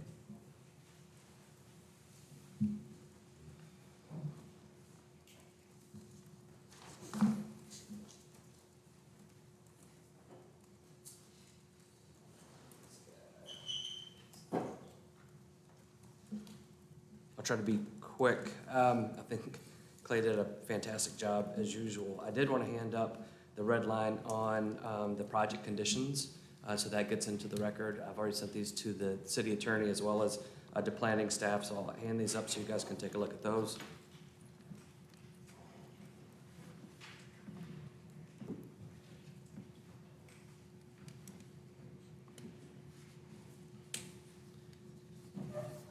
And I won't go through and read these, but I will highlight what where they are, what they mean. They're all highlighted in red. The first one is the affordability of 10% of the total units at 80% AMI deed restricted for 10 years. The next was the clubhouse building will utilize solar energy. And this building is, it's a large clubhouse building, so it's gonna be somewhere between 8,000 and 10,000 square feet. And lots of times we get these projects and there's a commitment to solar in a smaller building, and it's hard to articulate it. On this one, there's already a contract that's let out on and a proposal on it.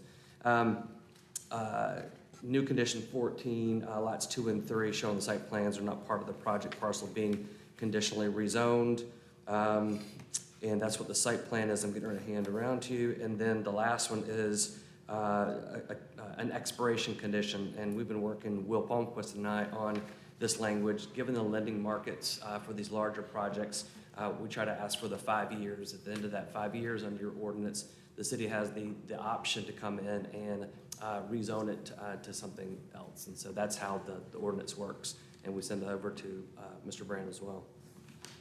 One of the questions that I'd asked was, is it possible that we could consider a deeper affordability if one of the other factors were to change? For example, the percentage of the total units. And the reason I was thinking that, as I discussed earlier, was trying to meet our voucher residents. Thank you. Certainly, and trying to figure out this affordable housing puzzle has been something that we go through in all these projects, especially the larger ones. I think it's probably in the owners, at least under the current numbers, the owner's best interest to accept vouchers on the studios and ones, because it covers what a market rate would be last time I checked. So I think there's a built-in incentive there. One issue that we have had on requiring vouchers or accepting vouchers is what happens when no voucher applicants apply and how to roll them back in. So yeah, it's something that we continue to consider. At this point, in terms of what we were trying to do was to push for that number, and based off of some of the comments from planning and zoning and some of the city council members, we decided that 10% number without any ask for Luigi or any abatement or anything else would be the number. I can appreciate that since we've paused the wage for our own sake. Just a suggestion, every time I hear that there may not be any applicants, I'm wondering what steps have been taken to develop relationships with the housing authority, because there is a huge wait list. That's exactly what we're doing on a project down on Long Shoals Road, and we're working with Sasha on that. And just last week, she was connecting us with the people that should be helpful to do that, because they were wanting to pull applicants in that would qualify. Because if you want to, I'll go with you and have a meeting with the housing authority. I would welcome that. Thank for you. future. Do that. Well, it's there, and the owners want to use it. I think it is getting them used to doing it and getting in the habit of doing it. Possibly some of those townhomes too.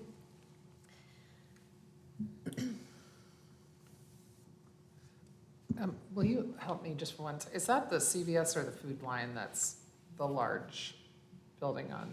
That's the CVS. That's the CVS, okay. Okay. And then between the grocery store we're proposing and that CVS is an ag care business. They sell farm needs. Oh, what? Ag care, agricultural Oh, care. oh, yeah. I think it's called ag care, yeah. I didn't realize it went that far back. Yeah, okay. Certainly. So there is not a light there right now with where the bridge comes over, right? This would be a new light. Right now, it looks like 2 new lights, but Yeah. what Clay was two, yeah. and what Clay was talking about, when I get a project like this, I immediately think it's an NCDOT project, and there will be a lot more negotiations because before we can have that curb cut, we'll have to have final sign off from NCDOT, and so I don't think we're done there yet, and we expect to have further talks with them. That will be very exciting for Inca Candler. To get a new stoplight? It's exciting. No, I mean, it will be, I mean, being married to someone who commutes to Inca High School every single day and tees up at that, at the red light to go left on Sardis. As they call it, the Inca Candler red light, as it's referred to. Now it will be the Inca Candler 3 red lights. So, I mean, I'm just saying, it will be, but it's probably about time because that's become a pretty congested corridor and people fly down through there and it's pretty unsafe. Well, another thing that we've all talked about in the development community and the electeds, appointed staff, developers, is having residences in those corridors, because people are typically going to where they live or where they No, work. the infill housing makes a lot of sense given how that whole area is being developed, and and the county's doing a lot of work on the other side with all the soccer fields and recreation amenities. I think from that standpoint, and it was going to happen eventually, that there'd be some way to break up the speeding. Yeah, and one final thing, then I'll let you guys get moving. This family, the Thrash family, has had this piece of property for more than 75 years. It's been in the bona fide farm agricultural project in the North Carolina for the last 40 years anyway. So it is a local developer that's going to develop it whole. Any other questions? We've got one person signed up for the public hearing, so I'm glad to move to that portion unless there are any other questions. Thank you. but, we have two. I spoke too soon. I'm going to open the public hearing. Our first speaker is Robert Robinson.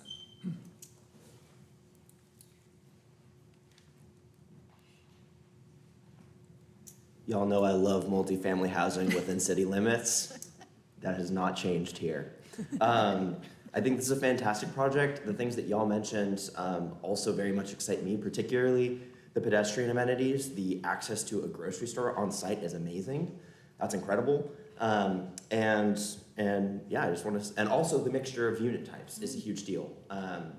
We have a sort of an oversaturation of studio, 1 and 2 bedroom multifamily projects here. So having that extra variety is going to be a huge boon for our housing market, which is incredibly important for affordability. The only other thing that I'll say is I agree with y'all. The Smoky Park Highway is not the safest of transportation facilities. However, that should not be the job of the applicant to have to fix those issues. And so, yeah, I definitely hear the traffic concerns, I hear the safety concerns, and I would absolutely love to see a safer version of Smoky Park Highway in the coming years. I actually live on Smoky Park Highway. I'm over on this side of town, so I see the chaos. But that said, I'm super, super supportive of this project. I think it's going to be great for Anka Candler, so I encourage you to vote yes. That's all. Thank you. The next person signed up to speak is David Martz.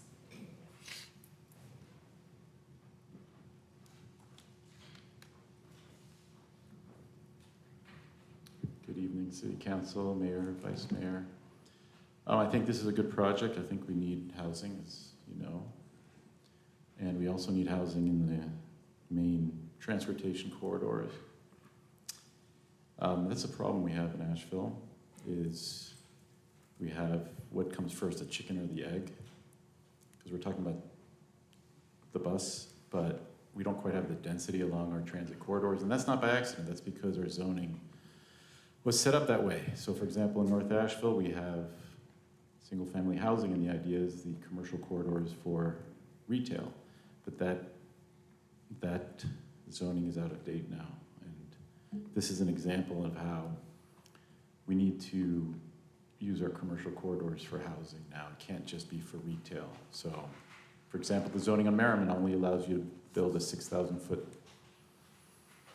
footprint, which requires people to come for these rezonings. So I'm in favor of this project. We need to have more on our corridors. We also need things closer to the city, not so far away, although this is still housing that's very much needed. So I support this, but I also support more housing along our corridors closer to the city if we can do that. Thank you. Thank you. All right, I'm going to close the public hearing. And council, this is your opportunity to pull up the motion if someone hasn't already. I have it pulled up. Before I read it, I'll just say I think this project really nicely balances a lot of the priorities that council articulates for when we're having growth. The fact that we're having multifamily housing, we're having density on a transportation corridor, we're having a grocery store for all these new neighbors to be able to walk to take care of their basic, like most necessity, most needed commercial, okay, anyway. I think that all of the transportation connections in the neighborhood look really nice, and the landscape plan, as Sage mentioned, is really quite lovely. The topography is interesting. I had a minute where I was kind of wondering how certain people were going to get to that grocery store, but having walking paths through the really steep parts where a sidewalk wouldn't make sense is a really thoughtful way to get to the goal of having people connected to the resources they need. So for that and many other reasons, and solar, I make a motion to approve the conditional zoning request for the property located at 172 Moody Ave from highway business and residential multifamily low density to commercial expansion conditional zone, and find that the request is reasonable, is in the public interest, is consistent with the city's comprehensive plan, and meets the development needs of the community, in that the request 1, provides infill development in targeted growth areas. 2, increases the rental housing supply. 3, establishes accessible and well-connected commercial nodes consistent with strategies outlined in the plan's growth areas. And 4, eliminates gaps in the citywide sidewalk network. And Brad, do I need to say something about the additional conditions that were presented forth to us this evening? Thank you. If you would, if you could just add on that the conditions will be those as amended, presented by the applicant with the 4 changes. So moved. I'll second. All right, we have a motion, a second. Any other questions or comments? All those in favor, please say aye. Aye. Any opposed? All right, passes unanimously. We have one other item on our public hearings agenda. That's a public hearing to consider rezoning properties at 28 Robert Street from River Arts Forum District neighborhood transition to RM8 residential multifamily medium density district. Chris Collins is going to present this item. Everybody who's here for the last item, you can sneak out now. All right. Good evening, Mayor, Council. I am Chris Collins, Assistant Director of Planning and Urban Design. I'm also here on behalf of Will Palmquist so he can get some much-needed vacation time in. I'm going to take you through the rezoning petition we have for property at 28 Robert Street and take you through our general analysis with the comp plan. And by the time we're done with it, explain to you why staff is not recommending this rezoning. First of all, the site we're looking at is an assemblage of 8 parcels at the corner of Robert Street and West Haywood. This is about a 1/3 mile from the CBD in downtown Asheville through the Weekend neighborhood. The 2 ends of Robert Street here, one of them terminates into West Haywood Street at the bend and at the end to the roundabout by the Radical Hotel. Right now, the site is zoned RAD-NT, that is RAD Neighborhood Transition. It's the River Arts District Form Code Neighborhood Transition, one of many sub-districts within that category, and does back up to several parcels in RM8, or residential multifamily zoning. The petition that we're looking at tonight is considering changing that zoning from RAD-NT, Neighborhood Transition, to RM8. The future land use category that a comprehensive plan assigns to these parcels is traditional neighborhood. That is a pretty broad future land use category and does call for a diverse assortment of housing types. So both of these zoning districts would fit within that future land use category. No change would be needed. Talking about the RAD form code itself, it is a little bit of a different animal than our other zoning districts, and kind of how we got there is represented by years and years and years of planning efforts and capital improvement efforts in the River Arts District, starting with riverfront plans to guide open space design, all the way up to the RAD tip transportation improvements that occurred within the area, and in 2017, the adoption of the River Arts District Form Code.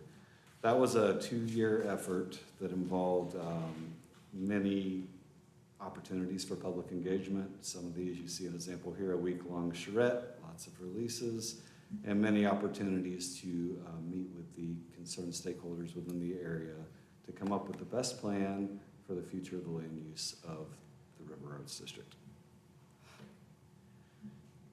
So that's how we arrived at RAD-NT, that RAD Neighborhood Transition Zoning District, with the proposal here on the table to be a rezoning to the RM8 district. I'm going to take you through a few differences between those 2 zoning districts now. First, we'll take a look at the land use differences. Although the RAD-NT district is a form code, it does address land uses as well. All of our form codes in the city do a little bit of that. And we'll start actually reverse order for this slide, but the RAD-NT zoning district allows basically all residential uses except detached structure-based residential uses. Then in addition to that, you do see that it does allow for a light assortment of commercial and community land uses as well, enabling a mixed-use type development through there to be able to be built. The RM8 district is residential multifamily medium density, is generally a single-purpose residential zoning district, and it does allow pretty much all the city's residential uses The primary difference between these two land uses is that the RM8 residential multifamily medium density district does not allow any commercial uses. It also does allow for detached housing, so detached single-family housing units, which are not permitted use within the River Arts Fund, within the RAD-NT. So that being the primary residential difference between these two districts is the inclusion of single-family detached residential units. There are a few other differences between the RAD-NT zoning and the RM8 zoning district, and of course some of these are pretty stark, as the RAD-NT zoning is a form-based zoning district and RM8 is one of our traditional residential zoning districts. Being based on building form, there are no density or explicit structure size limitations within the RAD-NT, whereas RM8 does rely on a dwelling unit per lot area based density restriction and some maximum building footprint square footages. Setbacks operate very differently in the two districts. The RAD-NT district has actually an allowance for a 0-foot setback to allow for buildings to interact with the public realm and create a safe urban walkable environment, and actually dictate a maximum 10-foot setback from that right away. Whereas RM8 has a minimum setback of 15 feet from the road. Height is dealt with a little differently. There is a minimum of a 2-story height within the RAD-NT district. And actually on this site, a lot of it would be a max at 3 stories or 45 feet because of its adjacency to an RM zoning district. Generally, that goes up to 4 stories or 55 feet in the district. The RM8 district simply sticks with a 40-foot maximum height. Parking standards require more parking within the RM8 multifamily medium district and a less intense parking requirement for minimum spaces within the RAD-NT district. You'll see the table here says standard 1 per unit typically, but as the bedrooms rise, that number can increase as well. So within the RAD-NT, that's a 0.75 parking space per unit flat rate, not dependent upon the number of bedrooms in the unit. Bike parking is required at different ratios in both.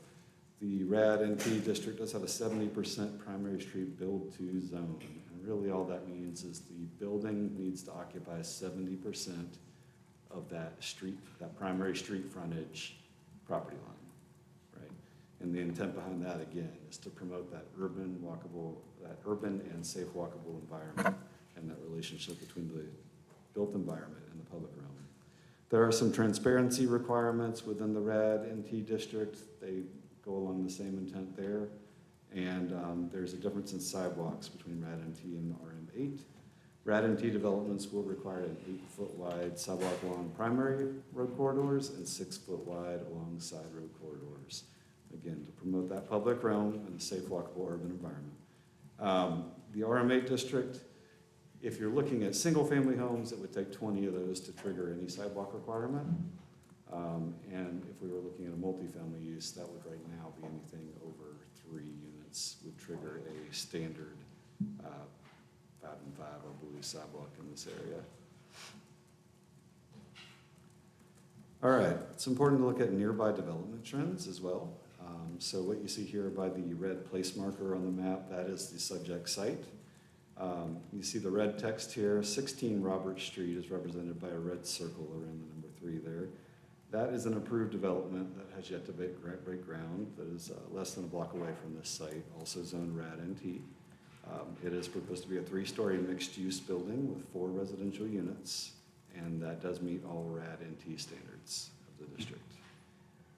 We go just about right across West Haywood Street, circled in blue on the map, and with blue lettering there, that's 457 West Haywood. That is 2 units in a shared wall townhome configuration that also meet the RAD-NT standards, and that's nearing approval in the by right process right now as well.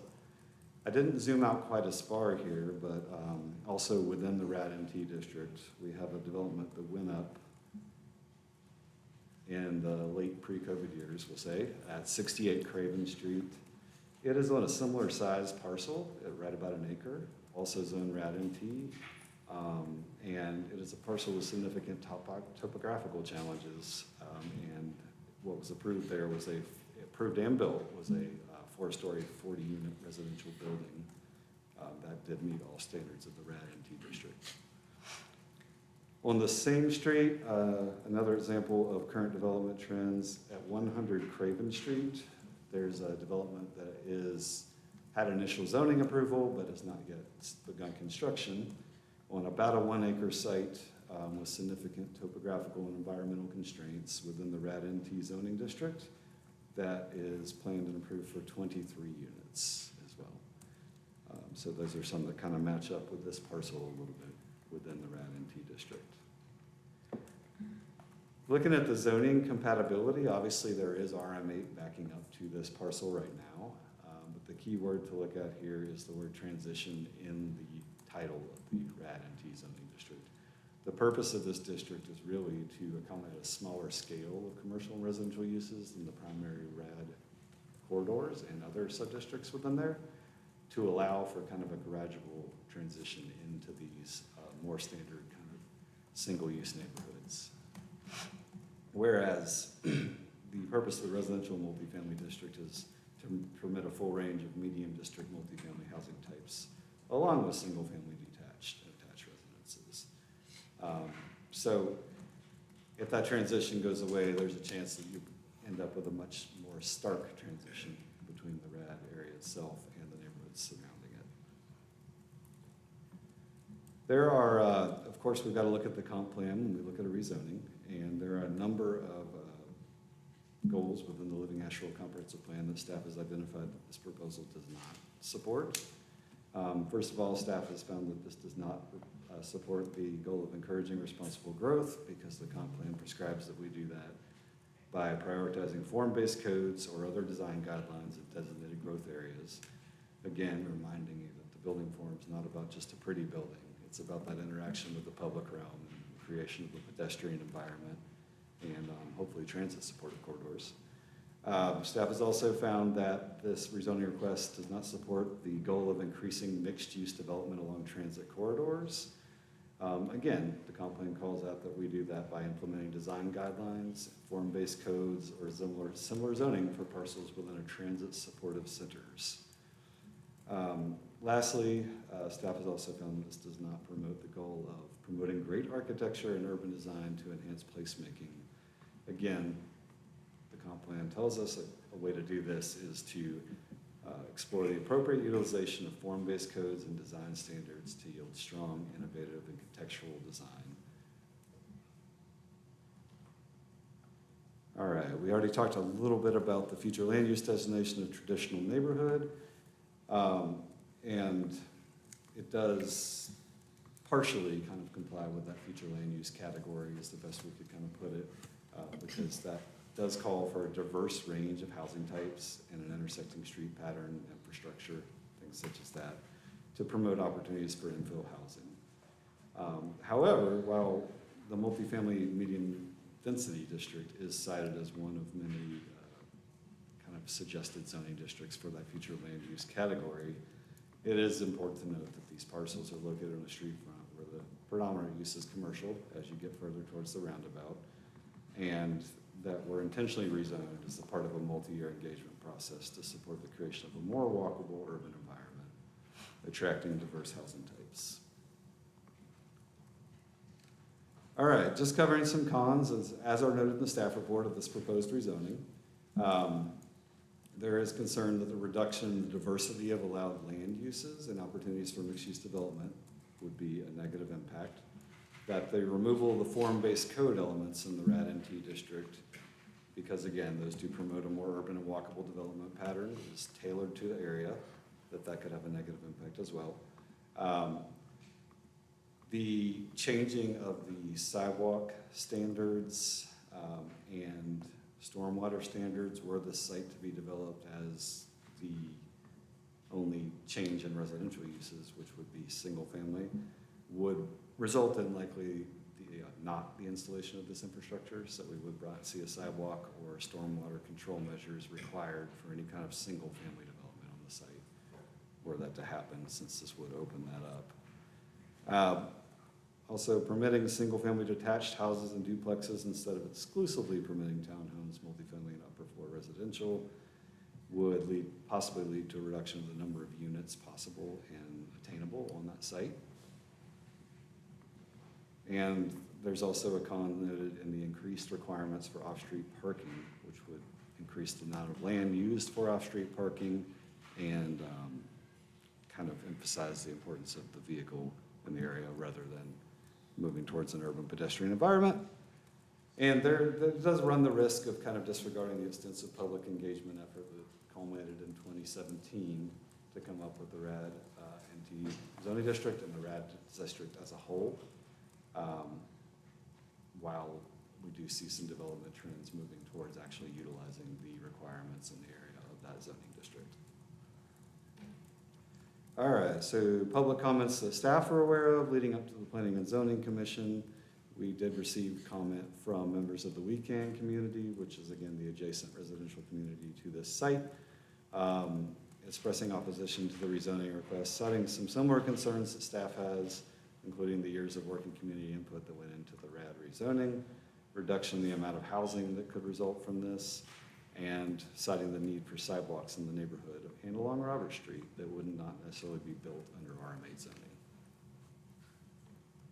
Review process so far. So this has taken the normal path to get to you as prescribed by the UDO. On June 6, 2024, the Planning and Zoning Commission did hear this and recommended approval. Recommend approval to you by a vote of 6-0. They did have some concerns they noted here that I think have been covered by the staff report. And that takes us to the staff recommendations. So at this point, staff does not concur with the Planning and Zoning Commission and does recommend that council deny this rezoning request. Happy to take any questions. I have a couple, and I know you can't answer for all of staff, but in your opinion, what I'm kind of like reading in between the lines here is that the fear is a little bit of down zoning and a loss of connectivity. So the risk of allowing single-family zoning there, which the NT doesn't allow, and then that lack of connection sidewalks, which moving to this would not require. Do you think if those two, if we were able to get the developer to say they're not going to do single-family and they will do the sidewalk, would that have shifted staff's opinion, or is it more about the form-based, or like how do I prioritize and weigh all of these concerns? Were there any that could have switched to get you supportive? I think that I can pretty overwhelmingly speak that the concern for single-family development, that environment, I think staff pretty much overwhelmingly felt that that's not supported by the comp plan or the years of work on the RAD zoning, and also the lack of infrastructure that would come along with that type of development there. So I think that's kind of what you're saying. When I say infrastructure, we can talk about sidewalks and connectivity, sure.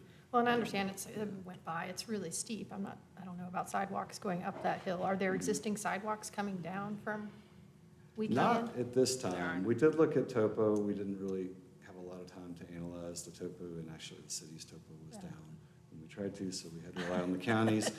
There's anything wrong with the county's topo. It's actually about half of the site is about as flat as you get in that area. And then it's just a real steep hill. And it gets steep up. But some of those examples I pointed out, which I didn't have time to get into your presentation, have been built on much steeper terrain within the RAD NT. So. Well, I concur with the 2 points I was making. I would feel better if it wasn't single family and if it provided that connectivity of sidewalk consistency across Roberts. And I've asked the developer of those, and maybe when we get to their questions, they can answer that. I imagine others have questions. So one of the questions I have that I always have to ask, no matter what the size is there a plan for renewables or any reason why there couldn't be? And I realize that we don't have any sort of plan, so the answer is probably nothing. It's just a rezoning, so there's no project being proposed. But I'm gonna ask every time. So the second thing I heard you say a lot was safe, walkable environment. And I'm very familiar with Robert Street. It's a key corridor in the Weekend neighborhood. It has a lot of pedestrian traffic with neighbors walking not only to local businesses, but to the river, and it's 0.3 miles to the bus stop near the Gray Eagle. So ideally, there would be a sidewalk here as an oasis, but there's that rock or brick wall on that side. So it seems like it would actually make more sense to connect from the Klingman Avenue to Riverside Drive on the other side of the road, which made me think, are we still doing sidewalk fee in lieu? Is that on the table? We are doing sidewalk fee in lieu. It seems like this would be a great project for that because it doesn't, to the limitations of my using it at least weekly, everyone's walking on the other side of the road because you don't want to walk on that side and get stuck by the wall. So if it hasn't been addressed already, maybe that could help to address some of the concerns. Kim, are there any connecting sidewalks on that side already? Just from the So commercial part? There's this weird situation where you have the Radical Hotel there Yeah. now on the opposite side. Yeah. And so it's not like a Big. walk so much as like a walkable area. And then you have some commercial space, and then there's the poison ivy area. And then there's the crunchy, wobbly Bull and Beggar brick area, and then there's where the cats live. So it's not like. It sounds like more it's uses walked. than you thought. It's very, very And if the walked. cats live in the field, then they're So like, to be honest with you, like, that's what it looks like every single time I use it. So it is very walked, but if you put the sidewalk on the side where this project is, there's a brick structure that goes all the way to the road. So we would not only be having a sidewalk that goes to nowhere, but it actually goes to the side of a wall. So not that we shouldn't have an oasis, it just seemed to me that fee in lieu is more appropriate for this project. So I don't know that was a question, but I do want to address the fee in lieu. There are certain conditions that have to be met in order for fee in lieu to be able to be applied. And I'm not sure that this site would be able to do that. Especially if it's downzoned. Right, if we don't downzone it, we could maybe look at fee in lieu for a different project. So particular to this project, what is being requested here is a straight rezoning, which would not automatically, in most cases, trigger the sidewalk requirements because we don't have a project yet to build. It may be triggered depending upon the project that's actually constructed at some point. But as Chris mentioned, the fee in lieu is an option at the election of the developer to either build the sidewalk or to do the fee in lieu. And it's only in those circumstances where a sidewalk is required. And we don't have a project presentation, so we don't know, just zoning. But we could potentially have a condition to complete a sidewalk either side of the road. No, no, we can't. I don't understand, we're doing a rezoning, how are we doing a condition? This is just a straight rezoning, this isn't a project, conditions are attached to a particular project, so this is just so we understand. This is a rezoning. Just you're making one zone, you're making another, there's no project. We can't have any conditions added? No, I'm no, not. it's not a conditional zoning. The conditional zoning, we could, this is just a straight rezoning. So we have to say yes or no without any more details. Right, we can't, right, that's how it works. So you just have to be comfortable with the by right opportunities in the new zoning proposed. If they were gonna do something different than that, they'd have to come to us for a rezoning or conditional zoning. So do you wanna I'm tell hearing us, from the applicant that they're okay with the sidewalk, so I'm trying to figure out how we get the sidewalk. talk to us about the sidewalk.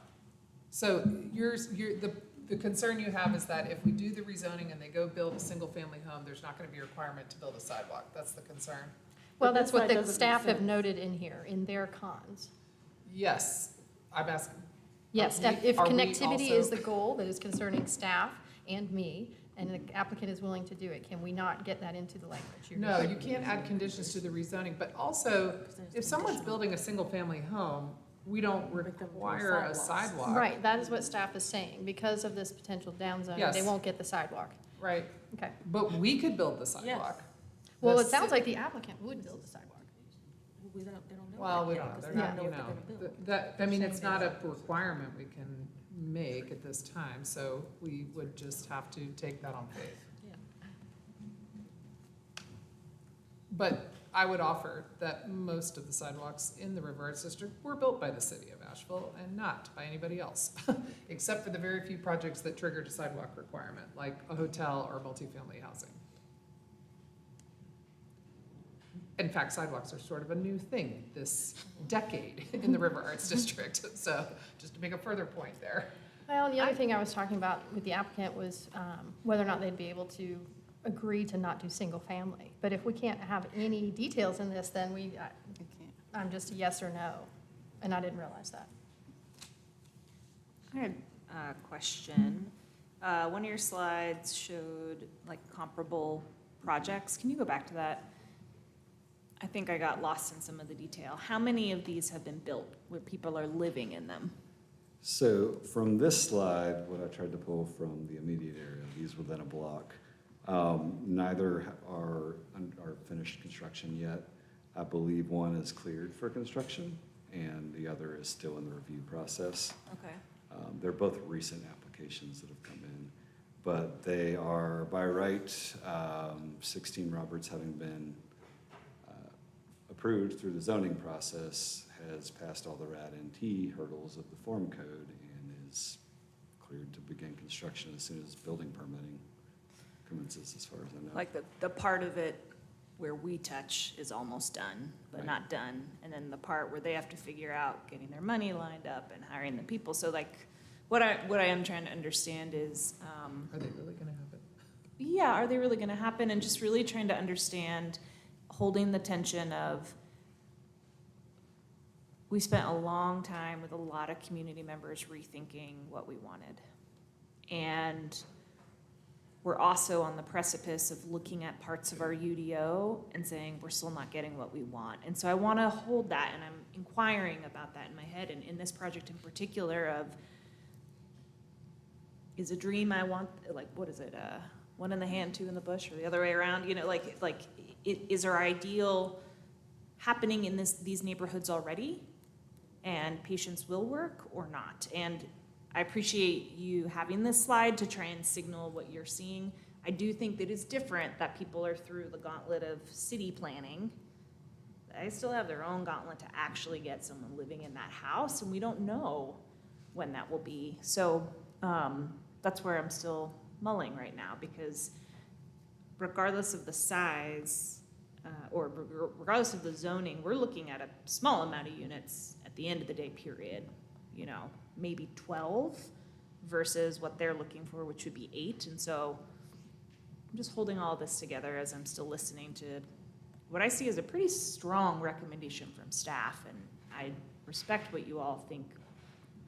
And it's a really big part of my decision-making process, but is there a perfection being the enemy of progress here? And honestly, I'm still eager to hear from my peers on council and public comment. I'm still really thinking about it, honestly. Thank you. Should we do public comment while you're mulling it over? Yes, please. Oh, looks like. Oh, the wait, applicant you want might- to jump in there? Yeah, Okay. that would be helpful. Never mind, sorry. Please. Sure. Derek Allen, and I represent the applicant. I got two of the two members of the applicant here this evening, Kyle Gilliland and Jay Lurie, who are local builders and developers. They've had this piece of property under contract. They've owned it for a long time. In fact, they've owned it since it was RM8, and then all of a sudden it wasn't RM8, and they're just asking that it goes back to RM8. I'd like to hand up this exhibit.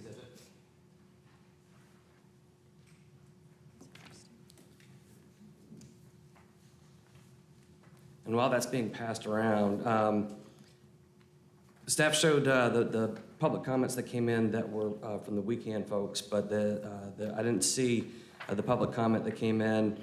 They got copied on from Jeffrey Barton today. And Jeffrey is the chair of the zoning commission, but he wrote this as a private citizen. It says, members of city council, I'm writing as a private citizen and housing advocate, on behalf of the Planning Zoning Commission, which I serve as chair. PZC's unanimous support in favor of this rezoning request should speak for itself.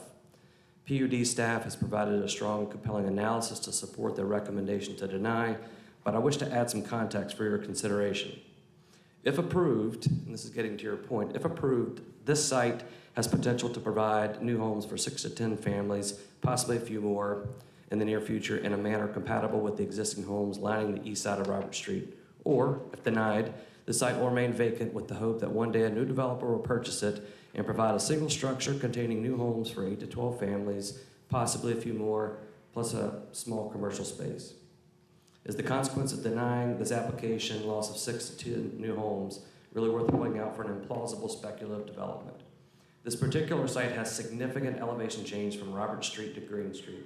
It is a corner lot bounded on 3 sides by public roads, meaning the natural grade cannot be significantly altered to create the flat development site that would be necessary to build a larger mixed-use building. Reverting to the previous RM8 zoning district would allow the applicant to follow a more sensible site plan for this particular site. RAD form-based zoning is not on trial here. Rather, this is really a question of whether or not this specific straight zoning petition is reasonable and in the public interest. We can safely assume that the applicant seeks to build homes. We can only safely assume that those new homes will be built following city ordinances and state codes as to not imperil the neighborhood or the city at large. To me, this seems very reasonable and given our serious housing deficit in the public interest.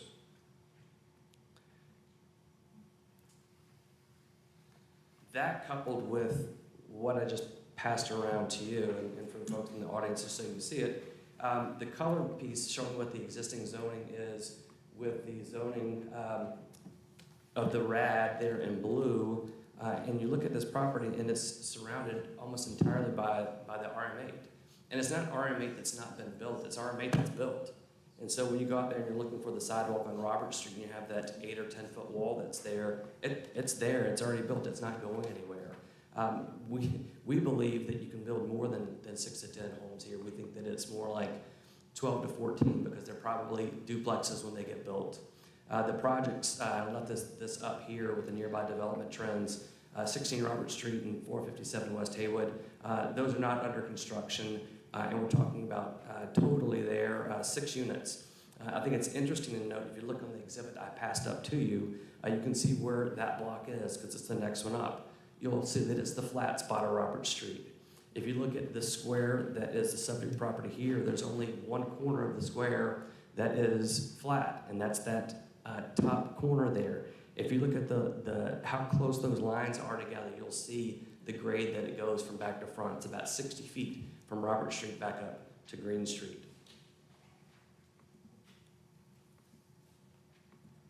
While the form-based code allows for more types of uses generally, it doesn't allow for more types of housing units that can be built here, now, in the real world. We're not going to put a brewery there. We're not going to put a cat cafe. We're not going to put a bleachery. We're not going to put a dry cleaner. Those things aren't going there, and they wouldn't belong anyway. Trying to put a 3-story building because you can't do the 4 or 5 that the RAD really contemplates, because ironically it's against RM8, and because you're RM8, you're limited in height. So now you're limited in height for something that you would actually like to be in doing uses that don't make any sense on the particular property and are different from the uses that are already built in there. One of the things that I saw in the staff piece that talked about the difference between RM8 and the RAD, and we went through those. Density, structured size, setbacks are basically the same. One thing on the setbacks that I want to point out is the RAD NT buffer could be 20 feet, or type A, or a solid wall plus 10-foot buffer. RM8 to RM8 is not going to have any buffers on it. And so you're able to use more of that site.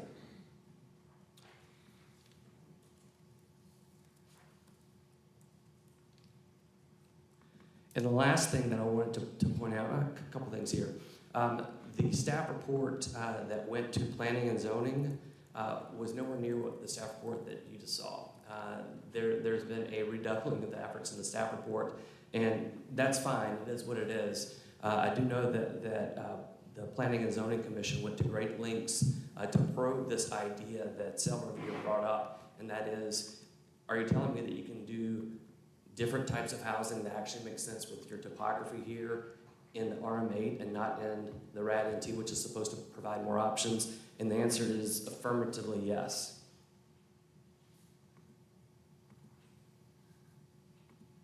I just have this note to myself, so I want to say it out loud. The RAD form code is 91 pages long in MS Word, and applying that to this somewhere between 8 and 14 units is certainly onerous. The last thing I wanted to end with is kind of where staff ends up in all of their presentations, and that is applying our comprehensive plan. One of the slides here, see if I can find it quickly.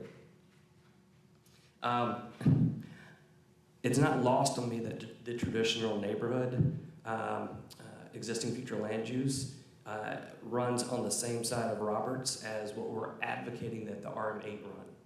The traditional corridor is on that west side, traditional neighborhood is on the east side. Looking at the comprehensive plan goals, one of the ones that staff talks about not being supportive is encouraging responsible growth. A counterpoint to this, we look at goal 13 in the comprehensive plan, which is to increase and diversify the housing supply. And in that, I think it's pointed in saying reduce administrative barriers to housing development and diversification, improve and standardize development approval processes. That's exactly what we're trying to do here. We're trying to really simplify this thing and do something that's reasonable, realistic, and is exactly what these fellows had when they first bought into this property. I do have them both here to answer any questions. While it is a straight rezoning and we can't offer any conditions, having a sidewalk or fee in lieu, those things are fine in the real world. Having it be duplexes are fine in the real world. We think that's what likely goes there. I know we can't add those in as conditions, but I want to make sure that I answer those questions for you. Thank you. Why do you think, why not do a conditional zoning if you guys know what you want to put there? And why come this way with the straight rezoning? If we do a conditional zoning, we'd have to come through with each project that comes through. So if we have each parcel, these 8 lots will come through with 8 different times. conditional zonings. And you know, I love conditional zonings. I make my living doing conditional zonings, but every time we do one, it's going to take 6 months, 7 months to get through the process. I raise that issue, I assume that's why you're doing this in the agenda review, because, so, when we did the form-based code overlay, did we take this whole chunk and carve it out because it was all commonly held, even though the lots are single-family home lots, but they're all owned by the same entity? So did staff kind of look at that and go, oh, this whole thing's owned by the same entity, so let's pretend it's all going to be developed as one parcel rather than individual home sites? So hi, Steph Munson-Dahl, Planning and Urban Design Director for the city. Thank you, Mayor and Councilwomen. Yes, that's part of it. It was not just staff that looked at that, but it included the entire surrounding community that said that this area really needed to support what the River Arts District and WeCan connection needed to be in 20, 30 years from now. So it was partially that joint ownership, absolutely. If each parcel had been held by different individuals, likely that it would have to have gone with the zoning. Not necessarily. I just want to point out that this area, I disagree with some of the things you said, Mr. Allen, respectfully, that this is many different parcels, and the area generally is very flat. So it does rise in elevation in the back, and I see you nodding your head. So the topo lines on here are what contours, what feet? 5, 10, 15, 20, do we know?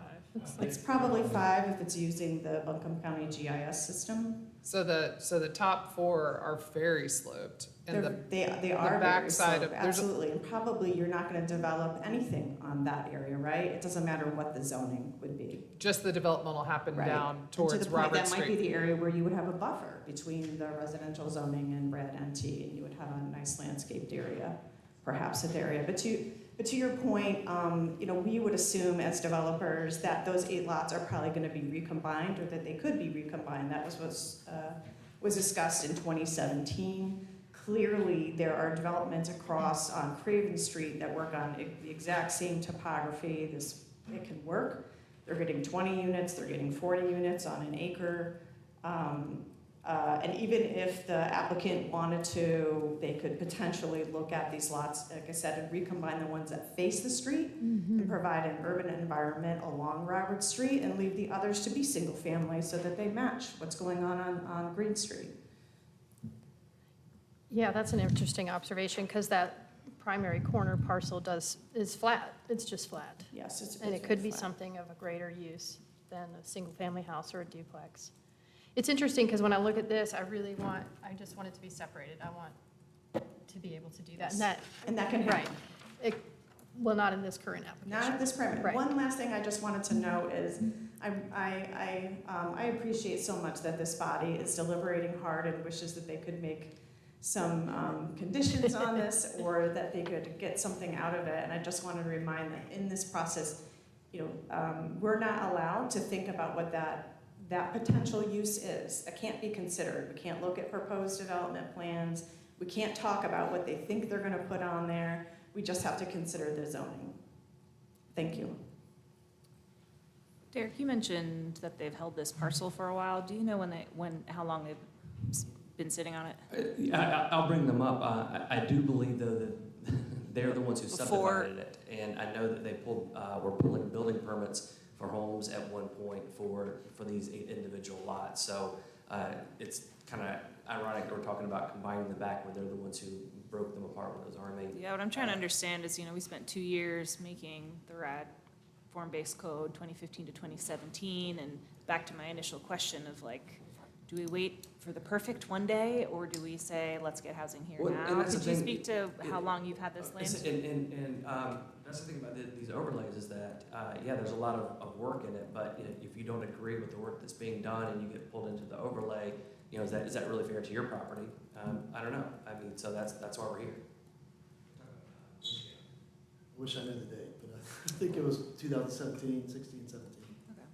We could look it up. Kyle Gilliland. Thank you. Appreciate that context. And there's okay. I'm ready to make a motion. Any other, No. Okay. Wait, We do, hold on, gotta we do do the the public public hearing. We have hearing. one person signed up. So let me Thank do, everybody? Okay, good. I'm going to open the public hearing. We have one person signed up to speak under this item, and that is Robert Robinson.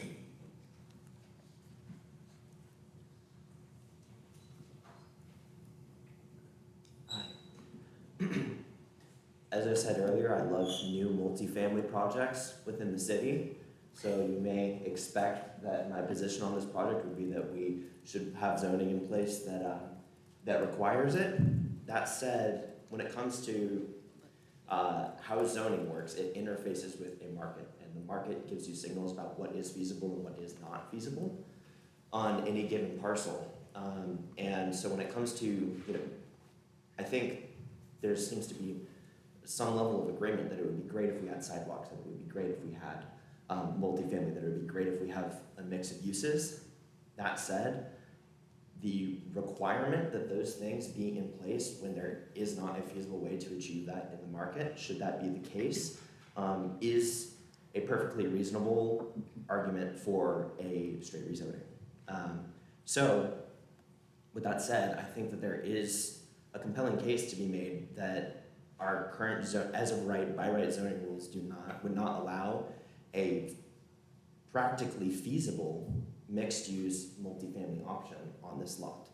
I'm saying that on the basis of our sidewalk requirements, on the basis of our setback requirements, on the basis of the topography. And so it's my position here that a straight rezoning is actually warranted, as much as I would love to personally see that become a beautiful mixed-use building with beautiful sidewalks.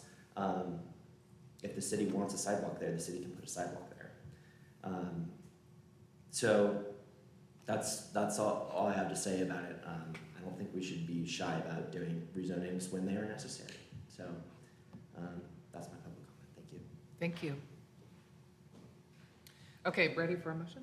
Move to deny the zoning request for the properties located at 28 Roberts from River Arts Form District Neighborhood Transition RAD NT to residential multifamily medium density RM8, and find that the request is not reasonable, is not in the public interest, is not consistent with the city's comprehensive plan, and does not meet the development needs of the community, and the request does not prioritize form-based codes or design guidelines in designated growth areas, implement design guidelines, form-based codes, and or similar zoning for parcels with transit supportive centers to achieve the transit supportive strategy, and explore the appropriate utilization of form-based codes and design standards to yield strong, innovative, and contextual design that addresses appearance in addition to form, particularly in the areas identified with the plan's growth areas. We have a motion. Do we have a second? Okay, the motion fails for lack of a second. Do I have a motion? I move to approve the zoning request for the properties located at 28 Robert Street from River Arts Forum District neighborhood transition to residential multifamily medium density, and find that the request is reasonable, is in the public interest, is consistent with the city's comprehensive plan, and meets the development needs of the community, in that the request, 1, promotes zoning policies to encourage housing, 2, matches the future land use incentive map designation of traditional neighborhood, and 3, matches the existing character of the Weekend neighborhood and Chicken Hill. Sandra, I'll second. All right, we have a motion and a second. All those in favor, raise your hand. All those opposed, raise your hand. Okay, thank you. All right, thank you. That concludes. Please do the sidewalks. Sidewalks, yes. That concludes the public hearings portion of our agenda. We're going to move into the informal discussion and public comment. I did want to remind folks that our next meeting will be July 23rd. We do not have our first meeting in July. We will be meeting July 23rd. Okay, folks that are signed up to speak at this point, again, you'll have 3 minutes to speak. I don't think we have anyone doing 10 minutes. You'll have 3 minutes to speak. Please just watch the lights on the lectern. And the first person signed up to speak is Ayla Mayhem, sorry. Can you see that? Yeah, it'll be Hi everyone, I'm Ayla Mayhem. I want to bring awareness to a problem we have on our doorstep and the very potential outcome of history repeating itself in ways we do not want to occur. I come from a family of over 19 consecutive generations in Jerusalem. I'm also a Nashdidan Jew. It's a small tribe of Jews who lived in the diaspora, what's modern day now known as Iran and Iraq. I share these pieces to emphasize my understanding of not only Jewish history and politics, but also the culture, mentality, and the inner workings of the Middle East. The truth of the matter is that despite its flaws, Israel is one of the only lighthouses in the Middle East that's not aligned with radical Islamist values. It's a lighthouse for many Muslims who live there as well. Trying to describe the Middle Eastern culture to Westerners is like trying to describe a color that you've never been exposed to. And I hope in time I can offer more understanding to you all. Islamist ideology is frankly, a pedophilia death culture. It's embedded with masterful deception tactics. And my American partner served 5 tours in Iraq and Afghanistan. He had the horrible firsthand experience of seeing this specific darkness himself. It's a darkness specific to the Middle East, and he wholeheartedly supports Israel because he knows what the nation is up against. Violence is nothing new to the Jewish people or the nation of Israel, and neither are the lies that come with it. In fact, it is the lies that begin the violence. What is new in our generation is the speed at which the lies against us are spreading. We have social media. It's a modern breeding ground for these lies against the Jews and the nation of Israel. We are seeing unprecedented rise in violence against Jews worldwide, and that's why I'm here today. I grew up firsthand with stories of the Holocaust in Europe, as well as many of the less known brutal genocides that happened all throughout the Middle East and Africa against Jewish people. From my partner's war experience, the stories of every single family in Israel, my own experience living through wartime in Israel and the Intifadas, I recognize the blaring signs of danger which are present here today in the Western world. I am here as an ally to democracy, as a daughter of the Jewry, both European and Middle Eastern, and we need to pay attention to what's going on around us, start to really consider what appropriate action needs to be taken. Thank you. Thank you. Our next speaker will be Monica Buckley.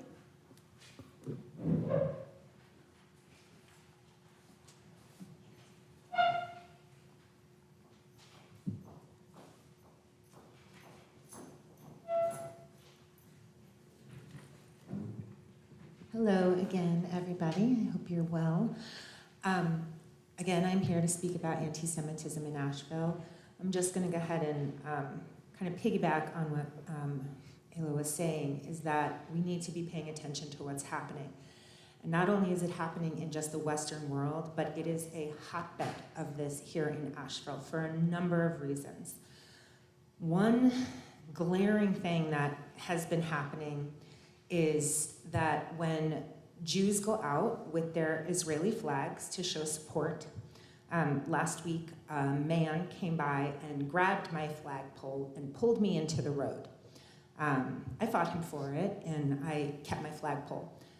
However, the looks on these people's faces while they were doing it was frightening. And it is a look that I have been trained my entire life to know what it looks like. And it was like looking into hate that I've never seen, the laughing and the cackling. And right now, I'm pretty sure as we speak, there is a meeting going on. I think it's in Carrier Park this week, where they're organizing for a revolution. One of our council members is one of the dog whistlers for this type of action, and I think it should really be seriously looked into. And there are people coming from out of town to Asheville to stir this up to help organize. This is a hub of pre-terrorist activity. Asheville is a hub, and y'all are doing an okay job right now, but our police officers need support. They're going to need it, they need it now. And I know this because I'm watching the protesters take to the streets by the hundreds, take over the roads, walk down them. There's no law enforcement without permits. And how are we gonna ask our law enforcement officers to show up for public safety if we can't support them financially, if you can't find a way to hire more? Because there are thousands of Jews in this community that are gonna need the protection, basing this on patterns, i.e. what happened in LA this weekend. Actual pogroms are breaking out. People are hunting Jews in the street, and all of the signs for it are here, and I need y'all to take this very seriously, okay? It starts with the Jews, it doesn't end with the Jews. The canaries in the coal mine are dying, and we are telling you that this is serious. And the last time this happened and people didn't take it seriously, 6 million were killed, and I do not put it past what's happening now for that to happen again. And I really need for y'all to maybe have a task force or something, at least stopping people from taking to the streets and screaming Intifada revolution. Thank you. Jonathan Wainscott.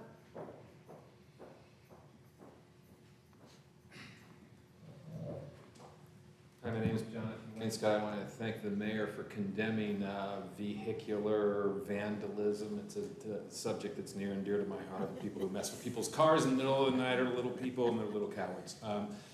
I was reflecting on the conclusion, I guess, of the reparations process that we've taken here in Asheville.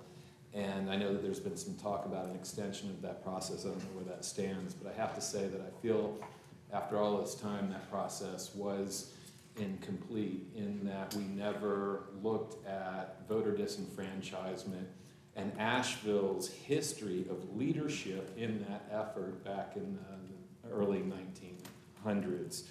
These efforts, of course, would include our at-large election system that we still use today, and the fact that the North Carolina state constitution still contains the literacy test that was formed in the year 1900, and the participation of Asheville City Attorney, former at the time, Lott Craig, in that effort. So, I think that there's a difference between the letter of the law and the spirit of the law. The letter of the law for the literacy test was nullified in 1964 by the Voting Rights Act. But those letters are still contained in the Constitution, and the spirit that drove those letters to exist in the first place was white supremacy. It was talked about every day in the campaign of 1900.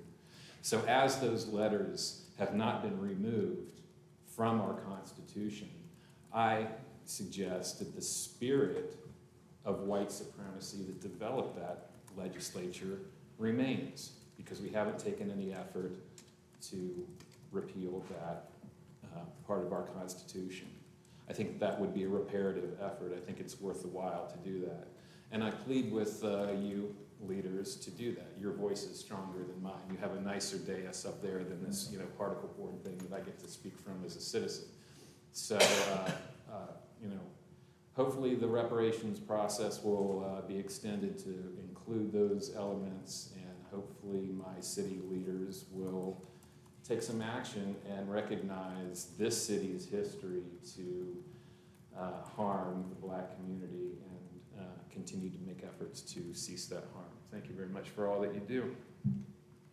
Thank you. Andrew Paul.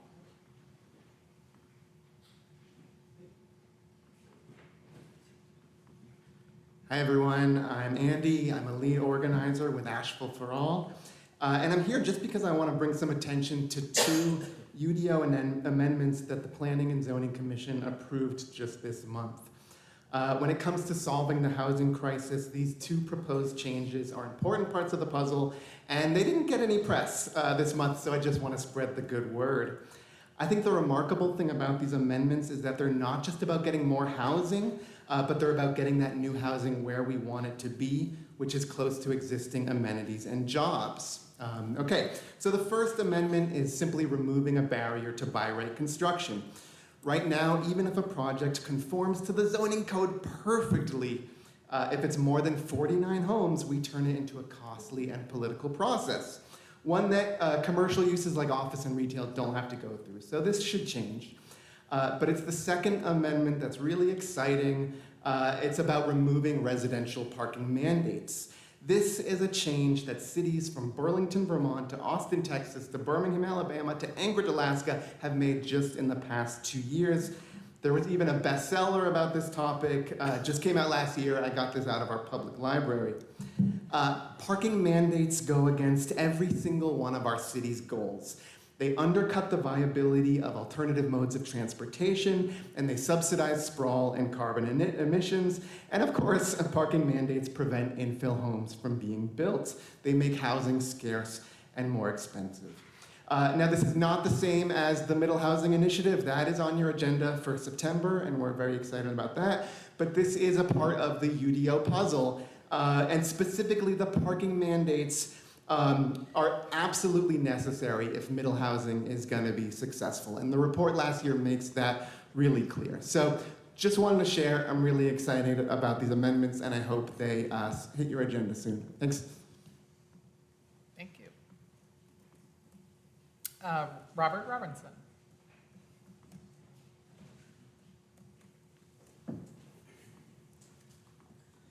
Thanks for listening to me talk so much. Yeah, so I'm speaking on actually the same items that Andy just did. I agree with him emphatically on everything that he just said. And I want to focus in a little bit more specifically on the conditional rezoning threshold for residential development along transit corridors. And just add that we have a zoning code with a specific intent. So our different zones have different requirements that are in place in order to ensure that as of right development happens along current guidelines. These guidelines cannot even be used in many cases because our conditional rezoning threshold places an artificial ceiling on housing that is not placed on housing in our central business district, where it is 100,000 square feet is our threshold and not 49 units. And it's also not a standard that is held to for industrial and commercial. So when it comes to any one individual project, the whole community stands to benefit from affordability and an increase in amount of housing. That benefit is dispersed across an extremely large number of people. And so those people, I think, don't really feel an individual impetus to come up here to tell you and encourage you, yes, we need housing affordability. This is me doing that for everybody who needs greater housing affordability. I can't even afford to live in city limits. It's not affordable for me. I live outside of city limits, just barely. And so when it comes to this process of creating better affordability in Asheville, you literally cannot do it without adjusting the conditional rezoning threshold. It's a prerequisite to being able to develop housing in the way that our city in all of its master plans and all of its documentation, is very, very clear that we want increased housing development. We want it to be multifamily. We want it along transit corridors. So I would really strongly encourage you to take up the conditional rezoning thresholds, UDO text amendment, as well as the mandatory parking minimums amendment as soon as possible. Next meeting would be amazing if it was on the agenda. I would be so freaking excited. So yeah, please prioritize that. We need UDO reform for cheaper housing so badly. Thank you. Thank you. Scott Adams.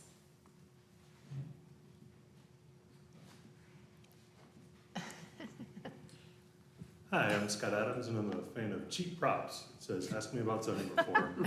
I'm here as a member of Asheville for All. We're a local housing advocacy group, and I'm also a land development planner for a local home builder, and I'm also a member of the Missing Middle Housing Small Implementation Team. I was part of the advisory working group on the front end of the city study, and I've been part of the smaller implementation group.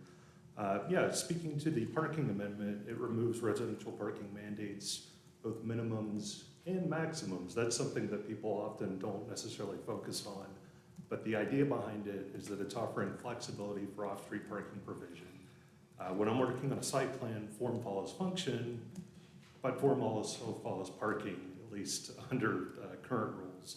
So having greater flexibility on parking allows flexibility on the many other factors that go into designing a site. On the project level threshold amendment, everyone is somewhat more focused on the level 2 and level 3, i.e. conditional zoning thresholds. Those are important. Or perhaps more importantly, or equally importantly, is the level 1 threshold that's proposed. That would be for 1 to 4 units. Currently, or I should say, 1 to 4 units being exempt from level 1, so this hypothetical level 0. It's certainly not proposing an outright abdication of any kind of interdepartmental review for a project, but the basic idea is that it actually aligns with the proposed change to state building code, which is for 1 to 4 units, our mythical duplexes, triplexes, quadplexes from missing middle housing, to undergo a much more simple review. This speeds up the process for small projects, or it would speed up the process for small projects, and it would just generally allow a greater number of local, both homeowners and builders to enter the market across the city. So 2 quick points of reference that I'll give you. These are North Carolina House bills and Senate bills. Last year, House Bill 488, that was the initial introduction to update the building code. And currently, Senate Bill 166 is actually accelerating that. So the proposal for the 1 to 4 units for level 1 is aligning with proposed changes at the state level with the building code. So ideally, we're actually looking to align both zoning and building code. Thank you for your time. Thank you. David Moritz.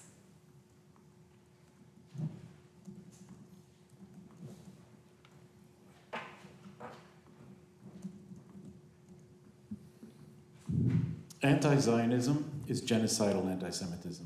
It's worse than anti-Semitism. Because Israel currently exists, if you are calling for its destruction, that's genocidal.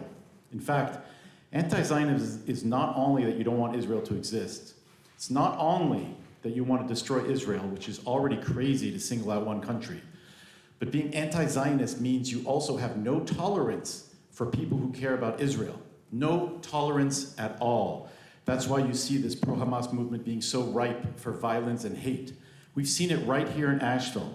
I've been attacked multiple times for holding a flag or holding a sign that says, release the hostages. In fact, last week, 7 Yemeni men ran up to the women I was with, yelling, Allahu Akbar, and suck my, you know what. I had to get in front of them, between them, and I was able to diffuse the situation. I don't know in what place that's acceptable behavior, and yet it's being encouraged and enabled.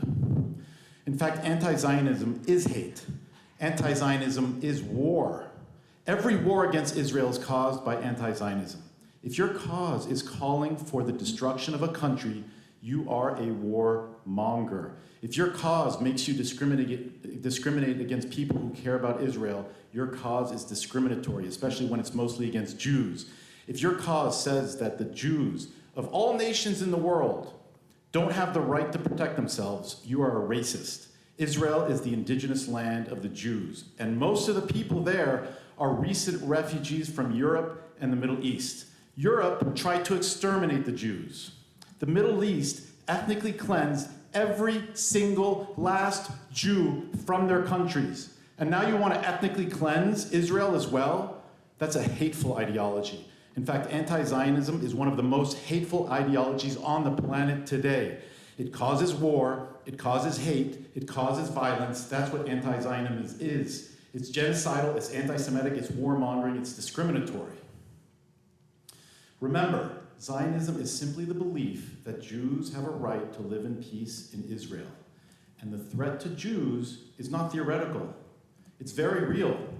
Currently, we have groups in the Middle East as well as throughout the world actively calling for the death of Jews, still today. As Douglas Murray said it last week, one question hovers above it all, the question of who would protect the Jews. Who would you trust to protect them? The Europeans? The Arab world? No, history has shown that only one people will protect the Jewish people, the Jewish people. That's what Zionism is.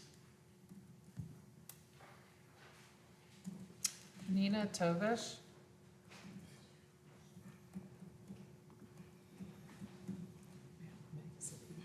Good evening, Mayor and Council members. I'm a member of the Boards and Commissions Realignment Working Group, which is a group of citizens who have been trying to come to an understanding of the functioning of boards and commissions as they are now, as they were in the past, and how they could be improved so that they could serve our community better. I'd like to start by thanking you all for passing the consent agenda with its item O, which is specifically paving the way for easy hybrid meetings in the conference room on the first floor. That's wonderful. When I'm talking with you tonight, I'm not talking as an official spokesperson for the Realignment Working Group, but I think they wouldn't object to me letting you know that promoting and enabling hybrid meetings is an important item on our recommendation consideration for council and city staff going forward. About a week ago, we passed the second anniversary of the existence of this Citizen Initiative Working Group. We have been working on this project now for more than 2 years. And I'm proud to say that we're making great progress on our final report and recommendations. I can't give you a date certain as to when we'll be delivering those, but know that there is a core group of extremely hardworking people who have done all sorts of data analysis, have conducted surveys and interviews, have had extended debate and discussion amongst ourselves about what can and should work better in the relationship of boards and commissions to city staff, to council, so that we can all work together most efficiently to bring the best possible advice and consideration to council on the matters that those boards and commissions are charged with. I thank you for your patience with this project, and I look forward to this final documentation that we will be presenting to you in the not too distant future, and for an opportunity for you to hear from the folks who are working very hard to put this report and presentation together for you.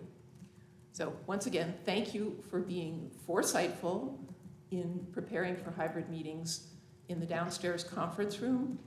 I hope that someday that will be an amenity available for all boards and commission meetings. Thank you for your time this evening. Thank you. Imani Saya.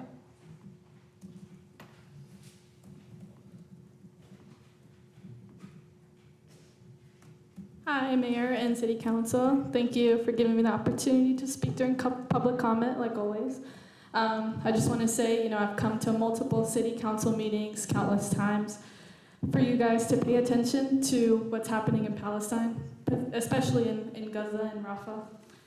I really have a hard time understanding why it's so difficult for you guys to condemn the actions of Israel. Multiple countries and cities have broken ties with Israel. Boycotts have been working successfully. It's a genocide, point blank, period. Because it affects all of us. Because of the disgusting allyship the U.S. and Israel have, rooted in the support of colonization and the billions of dollars the U.S. has given to Israel. Our government is complicit in genocide. Our billions of dollars that could have been used for us, our school systems, our healthcare systems, our community repairs that you guys talk about. But rather it's used to induce struggle, conduct occupation, and enforce apartheid to Palestinians. And now this just came out today that regardless of the U.S. ceasefire proposal that was done through the UN, the Prime Minister of Israel said they will continue to do what they're doing. They will continue to destroy Gaza regardless of the proposal. How are leaders of this area around the country not angry with that? How can you sleep peacefully at night? I know I can't. How can we be okay with occupiers who have been doing this for 70 years, murdering innocent lives? I'm tired of people saying that supporting Palestine and supporting the Palestinian people's desire to not be occupied and live freely is anti-Semitic.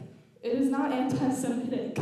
Palestinians have a right to be free. They deserve liberation, and it has nothing to do with religion. It is not a fight of Muslims versus Jews, but rather the political movement in Zionism that has reduced the quality of life for many Palestinians. The same political movement responsible for many massacres. So, please consider a ceasefire resolution, as over 70 cities have signed theirs. This amplifies support and solidarity and has been an effective measure for many city councils done previously for other historical events. Please consider boycotting Prime Minister Netanyahu's visit this July to DC. A war criminal should be condemned. He should not be welcomed here. Please hold the U.S. federal government accountable as they encourage Israel's vile and disgusting actions through financial and political means. Please say something and show your solidarity with Palestine, because you know what Israel is doing is wrong and continues to do is wrong. To be silent is to be complicit in genocide. Free Palestine. Thank you. Thank you. Jared Wheatley.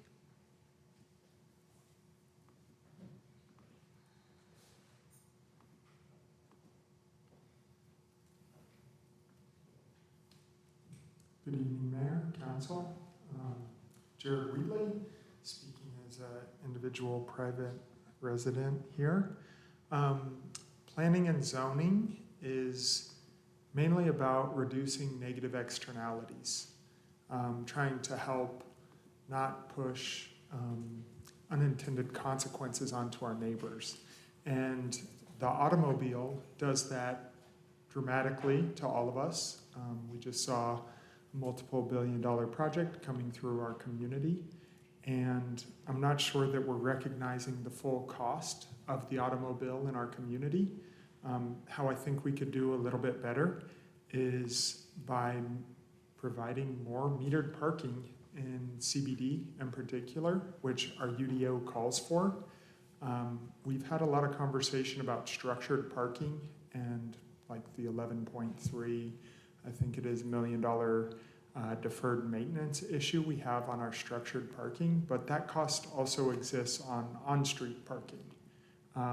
Everything has in this life a maintenance schedule, and by having, for instance, all of Cox Avenue not have metered parking, South Lexington Avenue, which is very convenient to downtown, not have metered parking, we're essentially subsidizing auto-dependent development, whether we acknowledge it or not, and we're internalizing those costs and then putting them into like the Go Bond project. We've heard a lot about sidewalks tonight, and we're trying to complete projects in the year 2024 from the 2016 bond. And so sidewalks are important to our community. Allowing people to walk instead of drive a car, that revenue has to be generated somewhere. I think the $1 increase on the metered parking is estimated to increase revenue by $900,000. And that could be used for, we sometimes use parking revenues for transit, could be sidewalks, could be greenways, could be any opportunity, but right now that's a hidden cost that we're bearing. So just imploring to think about metered parking as a revenue option. Thank you. Thank you. Nicole Lopez?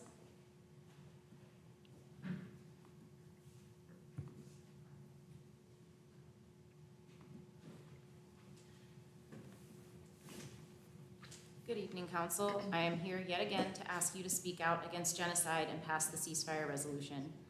I would also like to take a moment to point out that South Africa has continued to exist after the fall of apartheid.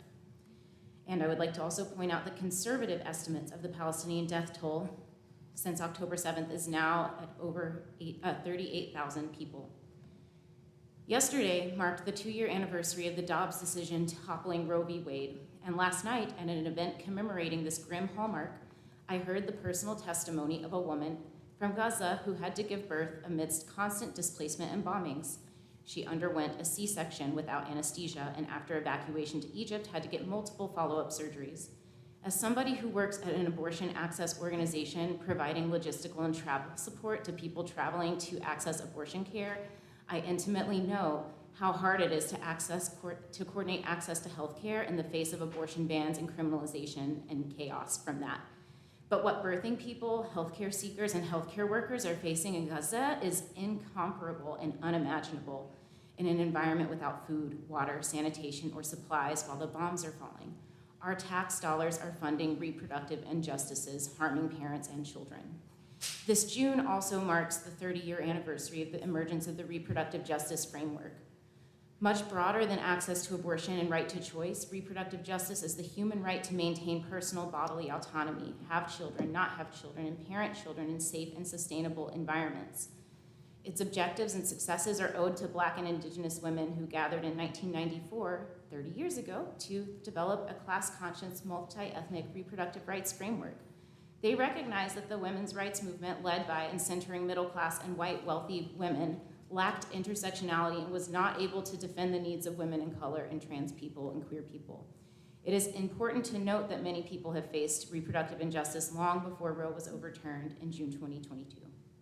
Roe has never been enough, and the fight for reproductive justice continues as queer and trans people and women in the United States are being stripped from their right to care from their bodies, as parents in Congo, Palestine, Sudan, Yemen, Haiti, and Tigray cannot raise their children in safe and sustainable communities due to human-made crises, and as the Black maternal and infant mortality rate is 3 times higher than that of white women and infants in the United States. Here in Buncombe County, Black infants are 2.36 times more likely to die before their first birthday than white infants. We have the only abortion clinic in Western North Carolina, and our state, even with our onerous abortion restrictions, is a hub for abortion access in the Southeast. How could Asheville be promoting and advancing reproductive justice?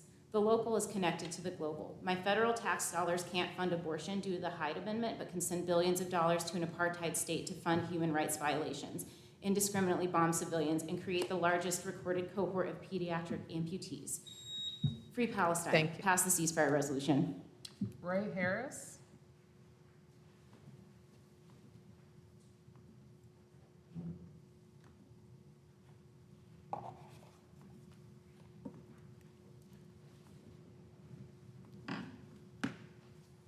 Hi, everybody. I come to say thank you for what you've done, not for what you didn't do. I watched you the last 3 or 4 years as you deliberated on everything you've deliberated on affects me. Even tonight as I was listening so I can understand it. But in 2019, I had started a project, and this project basically was to take a look at the budget, see how it affected me personally, my neighborhood, my grandkids, everybody somewhat on the south side. But the pandemic came along and it sort of threw me off for a while. I'm back. So I'm gonna try to figure out how to look at the city budget, the county budget, the state budget, to see where I fit in at, not in just the big categories, but the smaller categories. So a couple of things I'm gonna be looking for. First thing I'm gonna be looking for is the resurfacing of Bartlett Street. I see things that are happening there, and I'm like, maybe they're thinking about it and everything. So Bartlett Street is important because I live in that neighborhood. to help to maintain the pool privileges for the BIPOC kids in my neighborhood at the Grant Center pool. The other pools have been closed, and if we're not careful, the neighborhood kids will be pushed out silently, and so I want to make sure we stick with that. However we can help it personally. Increased police protection at South French Broad and Bartlett Street. More and more folks are starting to use that corner all over again because we push them from downtown, we push them from other areas. They ended up on my corner, and they're even using the church porch. So increased protection there. Keep the efforts on the inviting BIPOPs to Asheville. More and more BIPOPs and African Americans I am seeing downtown doing things, and I think I might even apply for one of those ambassador positions because I'm always answering questions for them. One of the things I started on before was improve the Greyhound bus stop. I just took a trip Saturday, and I'm embarrassed that every Greyhound bus stop, we even stopped at a McDonald's and you were allowed to get off and go get a hamburger. But I'm gonna bring that up over and over again. If we can spend $400 million at the airport, then we ought to be able to spend some down there. They did put some bright lights up, and so I'm gonna stay on that project. The last thing is the reparations projects that we started continue. Thank you. That concludes the public comment period. Council, do you have something more to say? It didn't get a lot of attention, but I wanted to say thank you to members of the Realignment Committee for bringing up the item. We brought it up in our Equity Engagement Committee meeting. Dawa and her team with the city staff have been working really hard to make our meetings more accessible for people. So when we're talking about hybrid meetings, we're talking about being able to both attend and participate in our meetings, whether you're in the room or at home. And the goal is to address barriers to participation like access to childcare and transportation and time away from work and family commitments. And we've been working on it for a few years now, and so I just wanted to bring some extra sunshine onto that item. Thank you. I was only going to share how nice it was to have all pro-housing comments tonight. I didn't hear a single anti-housing. I don't know that that's happened, so just thank you. It's a new day. It was a new day. All right. Thank you. We are concluded. We are adjourned. Maggie, you're totally off. 15 minutes off.